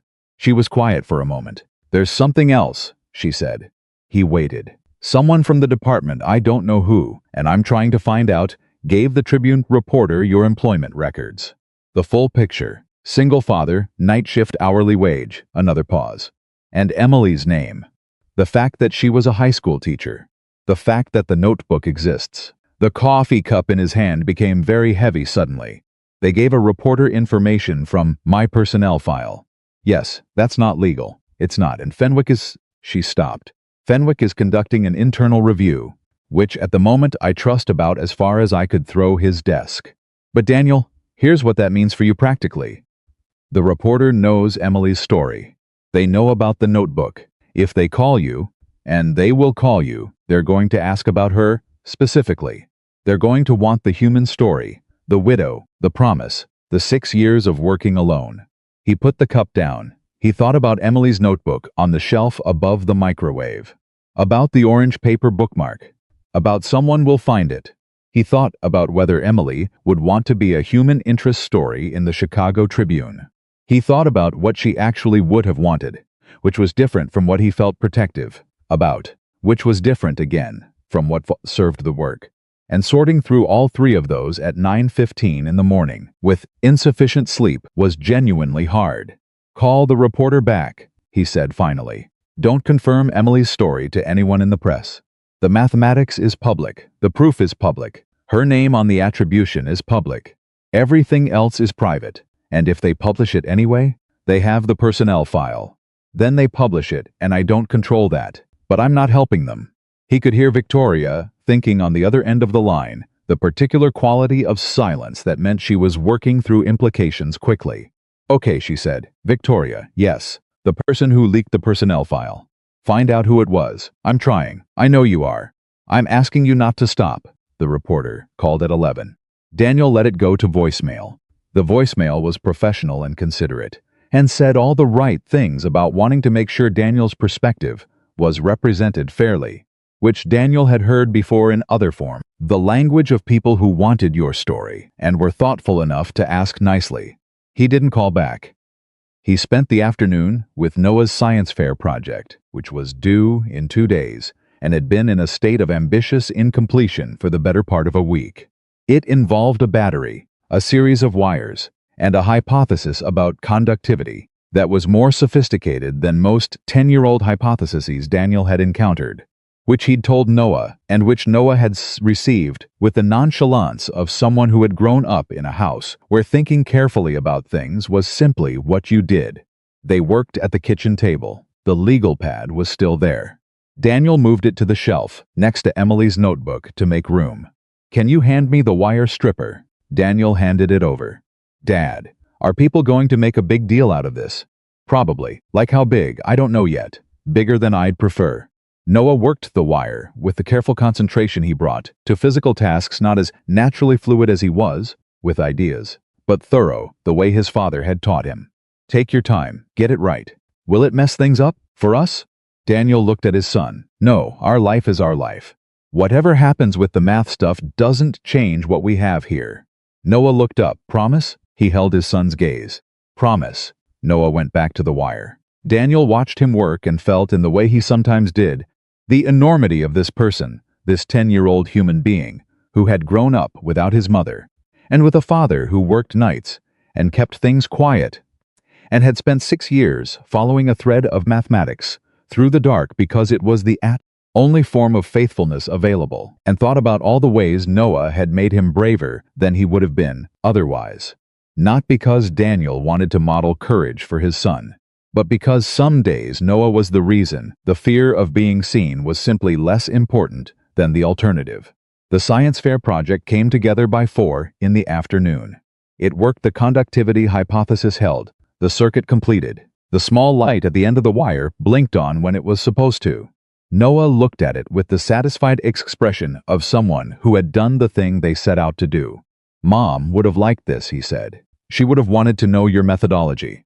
She would have wanted to run the experiment again, to make sure it wasn't a fluke." "Yes," Daniel said. "She would have." They both looked at the small blinking light.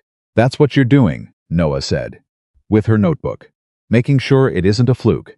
Daniel was quiet for a moment. "Something like that. It's not a fluke, though." "No," Daniel said. "It's not a fluke." The campus paper ran its longer piece the following morning, and this time it wasn't on the third page. Someone in the mathematics department had spoken on background unnamed, described only as a senior faculty member, and their account of what had happened in Hall A was detailed and accurate enough that the anonymity barely mattered. Every essential detail was there: the board, the chalk, the joke, the proof, the department committee meeting, Dr. Chen's verification. The words Kaplan-Marsh conjecture appeared in the headline.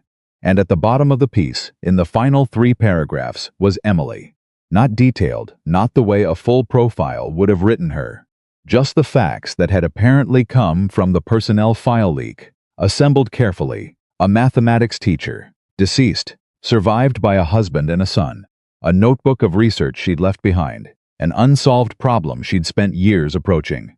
A husband who'd spent 6 more years finishing what she started. The piece ended. "The proof is currently under review for inclusion in the University Franklin Foundation grant application.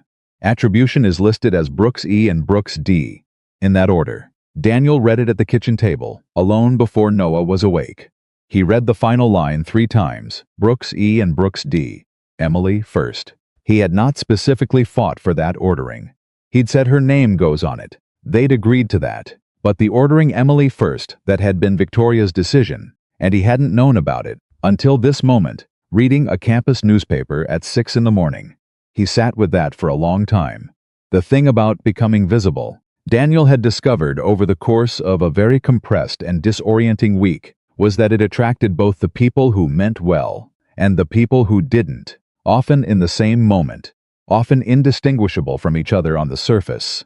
The university's press office released its statement. It used the phrase community of scholars 4 times. It described the proof as emerging from Whitmore's mathematics department, without once using either Brooks as a subject of a sentence. Emily and Daniel appeared only as indirect objects, things the department's work had incorporated, absorbed, attributed. Fenwick had found his angle. Dr. Holt, the white-haired faculty member who'd been at the back of Hall A, and had asked Daniel the couponder where he'd studied, appeared at the building services office at 2 in the afternoon that day and asked through the front desk whether Daniel was working. Daniel was not working, he was sleeping, which was still theoretically a thing he was allowed to do, but Marcus happened to be there and called him. "Holt wants to talk to you," Marcus said. "He says it's about the statement." Daniel drove to campus. He met Holt in the mathematics building lobby, not in an office, because Holt had apparently suggested the lobby himself, which told Daniel something about the man's read on what Daniel would and wouldn't be comfortable with. Holt was 70, or close to it, the kind of 70 that had been built up slowly by decades of work that required sitting still and thinking hard, and going outside occasionally and coming back inside to think hard some more. He shook Daniel's hand the way men of a certain generation shook hands when they meant it firmly, briefly, without the lingering that turns a handshake into a performance. "I read the university's statement," Holt said. "So did I. I've been in this department for 32 years. I've seen Fenwick manage a lot of situations. I've almost never actively disagreed with how he managed them." Holt looked at him steadily. "I disagreed with this one, explicitly, this morning." In his office, Daniel held the older man's gaze. "What did he say?" He said it was about protecting the institution's position with the foundation. He's not wrong about the foundation's preferences. They do tend to fund institutions rather than individuals, and presenting this as a Whitmore initiative serves the grant application. Holt paused. "What he's wrong about is that the truth of how this happened is not something the institution gets to reshape for its convenience." "Does telling me this change anything?" Holt was quiet for a moment. "Probably not immediately. Fenwick controls the official communications, and he controls the grant application document, at least the framing sections. He can't touch the proof itself or Dr. Chen's verification or the department meeting minutes. But he can influence how the Foundation perceives the context. So it may not change anything. It may not change anything structurally. No. Holt looked at him. I'm telling you, because you deserve to know that not everyone in this department is comfortable with how this is being handled. And because you should hear this, Daniel, what you did in that conference room 2 days ago, what you showed Dr. Chen and the committee is the most significant mathematical contribution this department has been associated with in the 32 years I've been here. That's not flattery. That's my honest professional assessment after 3 decades of watching people work. Daniel was quiet. You're going to be dealing with a version of this for a while, Holt continued. The coverage, the institutional politics, people who want to talk to you, and people who want to talk about you, and often those won't be the same people. And you're going to be dealing with it while still working nights and raising a son and trying to sleep occasionally. A pause. I want you to know that I'm available if you need someone to talk to who doesn't have an angle. Daniel looked at the older man. Why? Holt thought about it for a moment. Because 40 years ago, I was 27 and working in a machine shop, and I had an idea about a problem in differential equations that I'd been carrying around since high school. And I found the courage to write it up and send it to a journal, and the journal wrote back and told me to get a degree first. He met Daniel's eyes. I got the degree. I sent the paper again. They published it. And I've thought ever since about all the people who had the idea and didn't send the letter twice, or who sent it twice and got a third rejection and stopped. A pause. You didn't stop. Your wife didn't stop. I find that worth something. Daniel looked at the floor for a moment. When he looked up, something in his face was different. Not softer exactly, more open. The difference between a door that's closed and a door that's been left just slightly ajar. My son has a science fair tomorrow, he said. 6 o'clock. Holt nodded. I imagine he does. I'll be there. Good, Holt said simply. Be there. He went back to work that night. Not because he had to. He had 2 personal days accumulated, first time in 4 years, but because work was where he made sense to himself when everything else was disorienting. And the last 10 days had been as disorienting as any stretch of his life outside of the 6 months after Emily died. He pushed his cart through the East Corridor at 11:47, signed the clipboard nobody checked, and walked through a university that was the same as it had always been, and also somehow completely different, in the way that places become different when your relationship to them has changed, even if they themselves haven't moved. He was in the faculty lounge, running a cloth over the countertops, when he heard footsteps in the hallway that he recognized. Not many footsteps in the world sounded like Victoria's. She walked the way she did most things, with a forward momentum that didn't quite stop between steps, a continuous motion rather than a series of separate movements. He'd noticed it without meaning to, somewhere in the last 2 weeks. She appeared in the doorway. She was in the same charcoal blazer she seemed to wear constantly, or perhaps she had several identical ones, and she was holding a folder that looked like it had been carried at speed. She looked at him across the faculty lounge, and neither of them said anything for a moment. I figured you'd come in, she finally said. It's Thursday. You have personal days, I know. She came into the room. Not all the way stopped at the edge of the counter, put the folder down. Fenwick got a call from the Tribune reporter this afternoon. The reporter asked him specifically about the personnel file leak, whether the university had authorized the release of Daniel Brooks' personal employment information. Daniel kept wiping the counter. Fenwick denied authorizing it. He did. And then, about an hour later, one of the department administrators, Karen Yee, you probably know her face. She's been at the review meetings, came to Fenwick, and told him she was the one who made the call to the reporter. A pause. She said. She thought she was helping.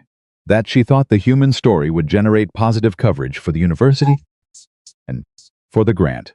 He stopped wiping. She didn't ask me. No, she didn't. She decided on her own what would be helpful and acted on it. Victoria's voice was flat, but not without feeling. Fenwick is handling it internally. She'll face some kind of formal consequence. But the information is already out there, and there's nothing to do about that now. He looked at Victoria. Is that everything? She picked up the folder. Held it. No. She set the folder on the counter between them and opened it. Inside was a single document, not long. 2 pages with the university's letterhead at the top. This is a formal research appointment. Non-faculty, non-tenure track, but it carries institutional affiliation. It would give you access to the department's full resources, the library, the databases, the computing systems, the seminar schedule. It would list your institutional affiliation on the grant application as a contributing researcher. She met his eyes. It was Fenwick's idea. He signed off on it this afternoon. Daniel looked at the document. This is him managing the situation. Yes. Making it look like the institution sponsored the work rather than tolerating it after the fact. Yes, and you're bringing it to me because it's also real, Victoria said. Whatever his reason for offering it, the appointment itself is legitimate. The access is real, and she stopped. And because there may be more work after this. The Kaplan-Marsh proof is one problem. Emily's notebook has other things in it. Your mind has other things in it. She held his gaze. I don't want this to be the only thing. He looked at the document for a long time. He thought about Noah, asking him why he kept things quiet. About Mrs. Okafor saying carefully, Daniel. About Holt and the machine shop, and the letter sent twice. About the legal pad, and the 4-hour nights, and 3:51 in the morning, and the proof that had wanted its own conclusion, and found it on a kitchen table while his son slept in the next room. He thought about Emily. Not what she would say, not the constructed dialogue. Just what she had actually been, actually done, the classroom, the students, the notebook, the orange bookmark, the certainty in those 3 words. Someone will find it. She had not meant, find it quietly.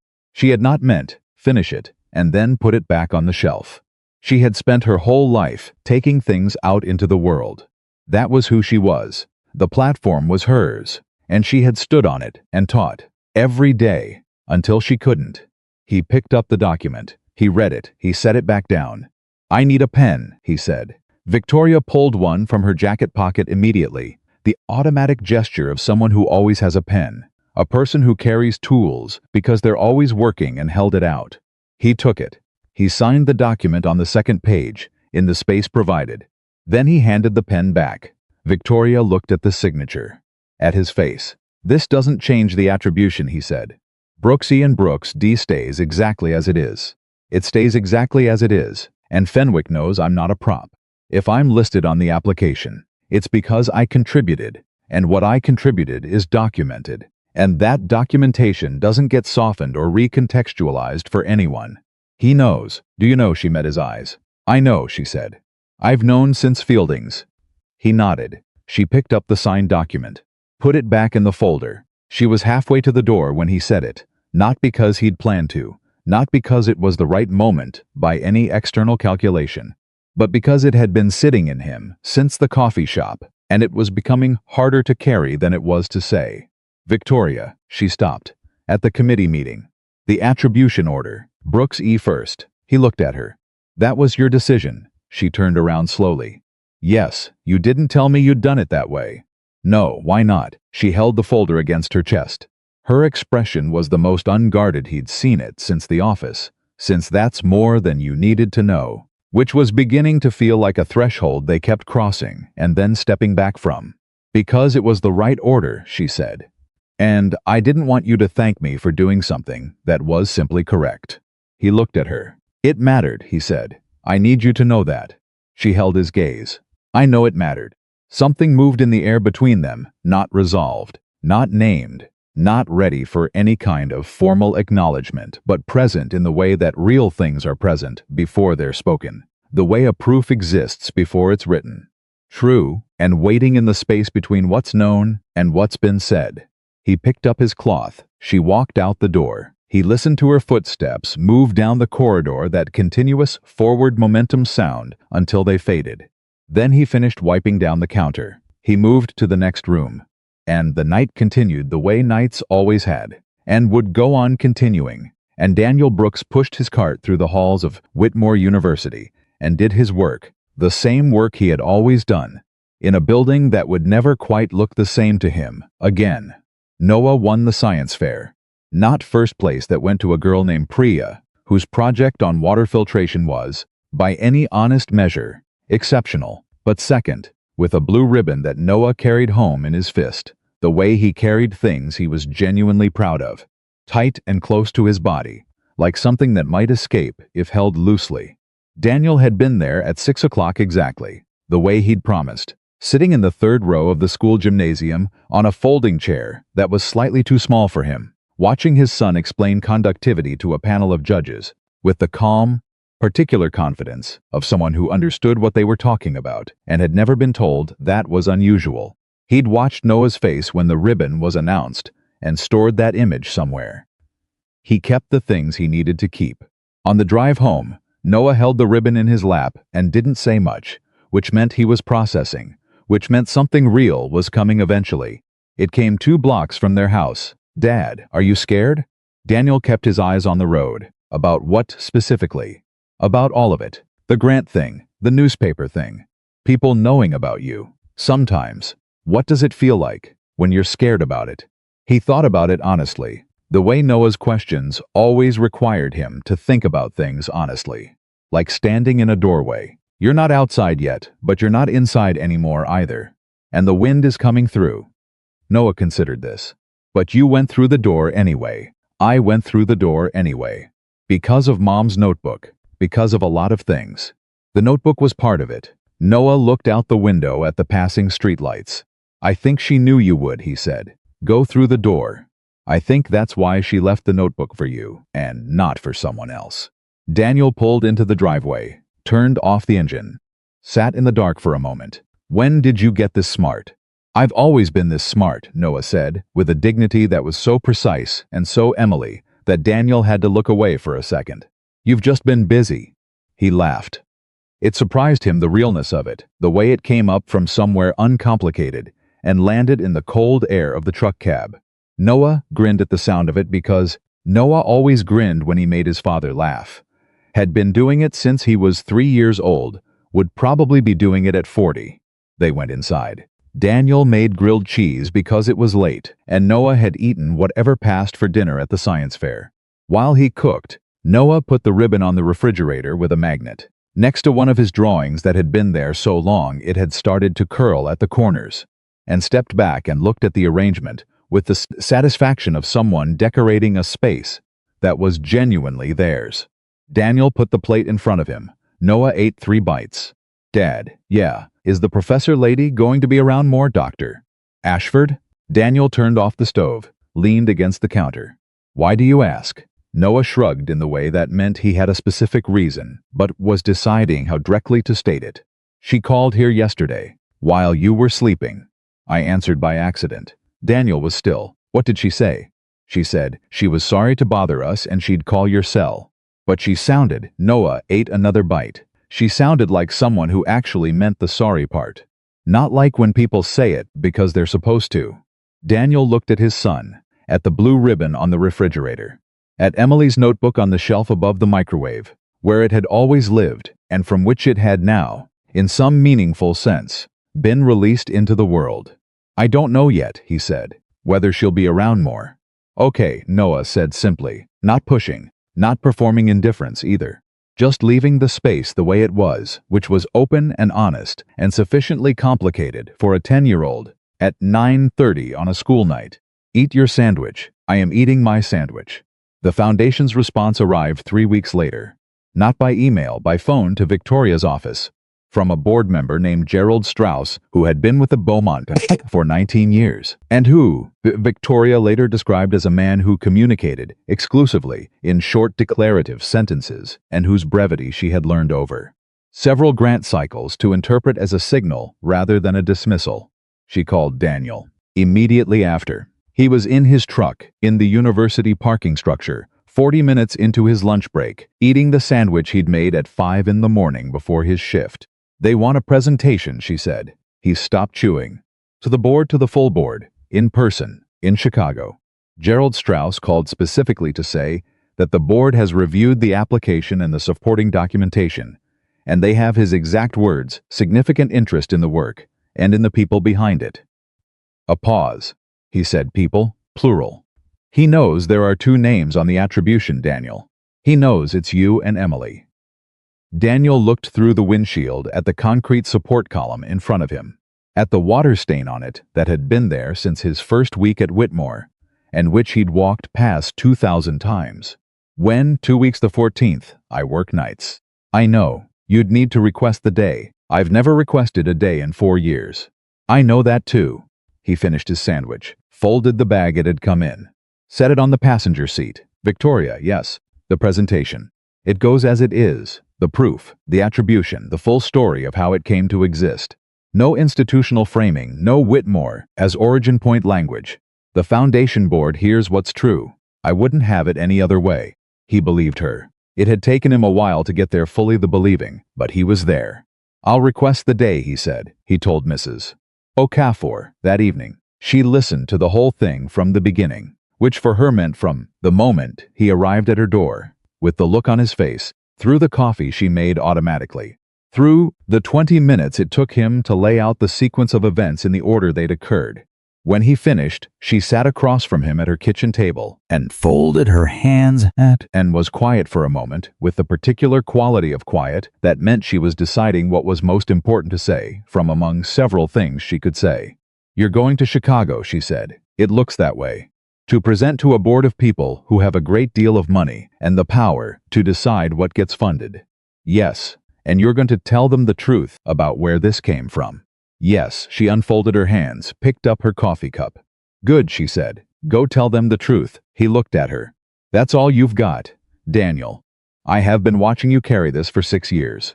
I have watched you take care of that boy, and work nights, and study alone, and refuse to let the world make you into something smaller than you are. She set the cup down. I don't have wisdom to add to this moment. The moment is sufficient. You go to Chicago, and you stand in front of those people, and you tell them about Emily, and about the work, and about what it took to finish it. And then they'll do what they'll do, and you'll come home and make Noah's lunch for school the next morning. That's what happens. He was quiet. You're not worried? I'm worried every day about something. Tonight I'm not worried about this. She met his eyes. You solved it, Daniel. You already solved the hard part. Chicago is just the paperwork. He flew to Chicago on the 14th, which was the first time he'd flown anywhere in 11 years. The last time had been the trip he and Emily had taken to visit her college roommate in Seattle, the one they'd planned to take again the following summer and then hadn't. He sat in the window seat and watched the ground drop away and felt the familiar strangeness of being in the air, that particular combination of smallness and lightness that air travel produced in him, and thought about what he was going to say. Victoria sat beside him. She'd offered to book a separate seat, and he'd said that was unnecessary. They were working together now in the way that two people work together when they've been honest with each other. Enough times that the professional and the personal have become genuinely difficult to separate. Not uncomfortable about it, but clear-eyed about what it was. She had her notes open on her laptop. He had nothing except Emily's notebook in the inside pocket of his jacket, which was not the gray uniform jacket, but the good jacket. The one he'd bought 3 years ago for a reason he couldn't now remember, and had worn perhaps 4 times since. It fit. He was mildly surprised it still fit. You're not nervous, Victoria said. It was not a question. I am nervous. You don't look it. I've been doing things while nervous for a long time. You get good at continuing anyway. She looked at him for a moment, then back at her notes. The board has 9 members. Gerald Strauss is the one who called. He's the most analytically minded. He'll want the technical details and he'll follow them. The chair is a woman named Patricia Beaumont, daughter of the founder. She's less technical, but she's very attentive to what she calls the human dimension of research, who's doing the work and why. She'll want to hear about Emily. I think she'll want to hear you talk about Emily. There's a difference. One is information, the other is something more. He looked out the window at the clouds below them. I can do that. She was quiet for a moment. Daniel, whatever happens in that room today, I want you to know that what you've done isn't contingent on their decision. The proof exists. Emily's name is on it. That's already true, regardless of what the foundation does. He turned from the window and looked at her. In the 6 weeks since Hall A, he had seen Victoria Ashford embarrassed and calculating and defensive and honest and uncertain, and occasionally something that he did not yet have an accurate name for, which was the version of her that appeared without warning. In unguarded moments, the version that had said that's more than you needed to know and said it anyway. The version that had put Emily's name first without being asked. The version that had handed him a pen in the faculty lounge without making it a larger moment than it needed to be. He had been paying attention, the way he paid attention to everything, quietly and completely. "I know," he said. She nodded, went back to her notes. He went back to the clouds. The Beaumont Foundation's offices were on the 14th floor of a building in the Loop that had the specific quality of spaces where serious money makes serious decisions, not ostentatious. Nothing that announced itself loudly, but everything present chosen with the care of people who understood that the appearance of effortlessness was its own form of statement. Gerald Strauss met them in the lobby, short declarative sentences as advertised. He shook Daniel's hand, looked at him with the evaluative directness of someone who did not waste time on social performance, and said, "The board has read the application. They have questions. We'll start with those." The conference room had 9 people in it. Patricia Beaumont sat at the head of the table's 70s, silver-white hair, a quality of attentiveness that was more than mere politeness, the genuine interest of someone who had spent decades deciding what was worth caring about and still found the question interesting. She stood when Daniel came in. That surprised him. Not the fact of it, he'd encountered courtesy before. The deliberateness of it. She stood because she had decided to stand, and the decision was visible. "Mr. Brooks, I'm very glad you're here." He sat across from the board. Victoria sat beside him. For the next 20 minutes, Strauss and 2 other board members walked through the technical questions. Daniel answered them. The way he answered everything directly, fully, without hedging what he knew or pretending certainty about what he didn't. The mathematics was the mathematics. It did not require advocacy or softening. It simply needed to be spoken clearly. At some point, he became aware that the room had changed quality the way Hall A had changed quality, the shift in attention from polite interest to genuine focus. People who had been sitting back in their chairs were sitting forward. Notes were being taken. 2 board members were communicating with each other through a series of small glances that had the shorthand of a shared language. Strauss sat back after the final technical question.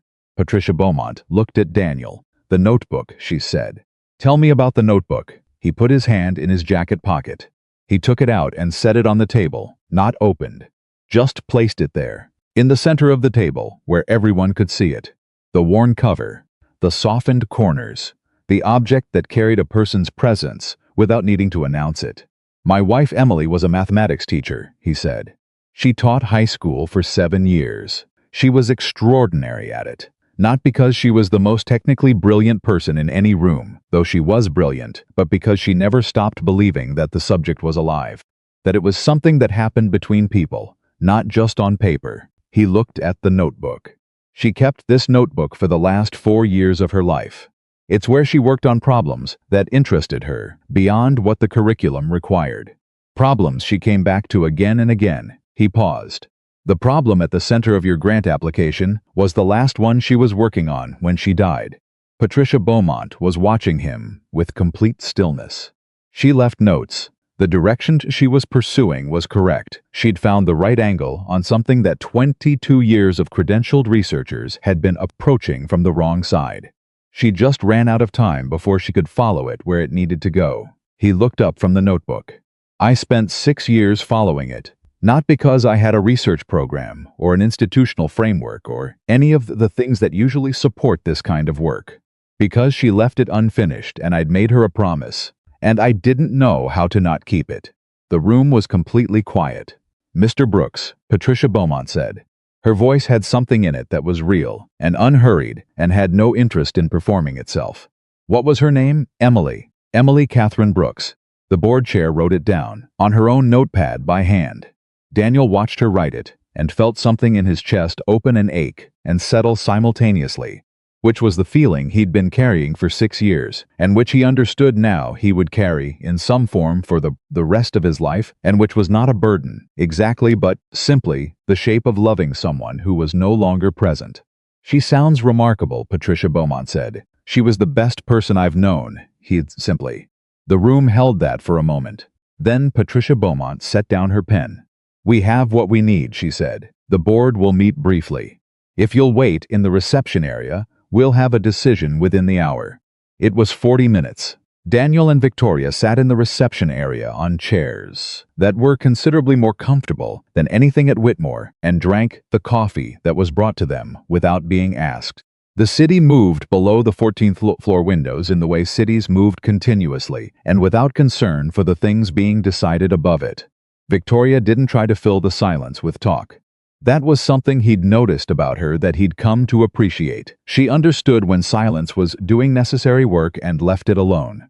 At minute 38, he said, "The second path." She turned. In Emily's notebook, the one after the Kaplan Marsh problem. She had a second direction she was beginning to explore. It's less developed, really just a sketch. A few pages, but the sketch is interesting. He looked at her. "I've been thinking about it." She looked at him for a moment. "How interesting?" "Interesting enough that I've been writing in the margins of the legal pad at 3 in the morning, again." Something moved through her expression, the sharp focus, and the something else underneath it, the version of her he'd been paying attention to. "Will you show me?" "When we get back." Gerald Strauss appeared in the doorway. "If you'll come back in." The full board was seated. Patricia Beaumont had her hands folded on the table in a way that gave nothing away, which Daniel had learned in his life to interpret as a neutral signal rather than a negative one. He sat down. Victoria sat beside him. "The Beaumont Foundation is pleased to fund the Brooks Ashford Research Program," Patricia Beaumont said. "Full grant, 3-year term, with the option to extend upon review." She paused. "We are also pleased to announce an endowed fellowship in the name of Emily Catherine Brooks to be awarded annually to a mathematics educator whose work reflects the kind of dedication and original thinking that's Mrs. Brooks exemplified. This is a separate initiative from the grant, funded directly by the foundation." The room was quiet. Daniel heard the words in the order they arrived. He processed them in the way he processed things that were too large to fit into the immediate moment carefully, with the specific patience of a man who had learned that enormous things required time to become real. An endowed fellowship, Emily's name annual, in perpetuity. Patricia Beaumont was looking at him. "We believe," she said, "that the world needs more people like your wife. We would like her name to be a reason those people are found." He couldn't speak for a moment. He didn't try to. He sat with it, the fullness of it, the unexpected enormity of it, and let it be what it was without managing it into something smaller. Then he said, "She would have been embarrassed by the attention, and privately thrilled." In that order. Patricia Beaumont smiled. It was a full, genuine smile that changed her face completely. "Based on everything you've told us," she said. "I believe that exactly." On the flight home, somewhere over Indiana, Noah texted him. "How did it go?" Daniel looked at the message, thought about how to answer it in a way that was true, and was also something a 10-year-old could hold. He typed, "They're going to name a fellowship after Mom." 3 dots, a long pause, 3 dots again. What does that mean? It means every year they'll give an award to a math teacher who works the way she worked. And her name will be on it. Another long pause. Every year? Every year. The dots appeared and disappeared twice. Then Dad, yeah. She would have hated that she wasn't here for this. He looked at the message for a long time. "I know, buddy. But she kind of is here for it." He put the phone down on his knee. He looked out the window at the dark below. The scattered lights of the Midwest moving past, beneath the plane, all those separate lit windows. All those individual lives arranged in their ordinary patterns. The whole vast ordinary ongoing world. And he thought about Emily. Not the constructed version. Not the dialogue he'd written for her over 6 years of practice and grief and love that had nowhere left to go. The actual Emily, who had been a real person and had sat across from him at a kitchen table and had believed in his mind before he fully believed in it himself, and had spent her last months following a thread she couldn't finish, and had left the thread for him, without knowing he would follow it, or perhaps knowing exactly that he would. Victoria was reading beside him. She'd been reading since Indiana. At some point she had shifted slightly in her seat, and her shoulder was 3 inches from his shoulder, and neither of them had moved to close or increase the gap, and the gap was 3 inches, and he was aware of it, and she was aware of it, and that was enough for now. Some things moved slowly. Some things needed to be built carefully. He had a 10-year-old son and a night shift job and a good jacket that still fit and a notebook on the shelf above his microwave that had carried a promise for 6 years and had now, finally and completely, delivered it.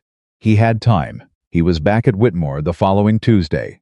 Not in a new office, he hadn't moved into the research appointment space yet. Was taking his time about it. Want to do it in a way that felt deliberate rather than sudden. He was back on his route. East Corridor, second-floor offices. The faculty lounge, Hall A. The hall was empty when he pushed the door open with his shoulder at midnight. The same board, the same 30 feet of white surface, the same tray of chalk at the bottom. Nothing written on it tonight. Some nights professors left it covered, and some nights they left it clean, and tonight it was clean. He stood in front of it for a moment. He thought about the first night. The door cracked open, and the board covered in Victoria's notation, and the feeling he'd had looking at it, that specific alertness, that involuntary lean toward the problem, the chalk in his hand, before he'd quite decided. He reached into his jacket pocket, pulled out a piece of chalk.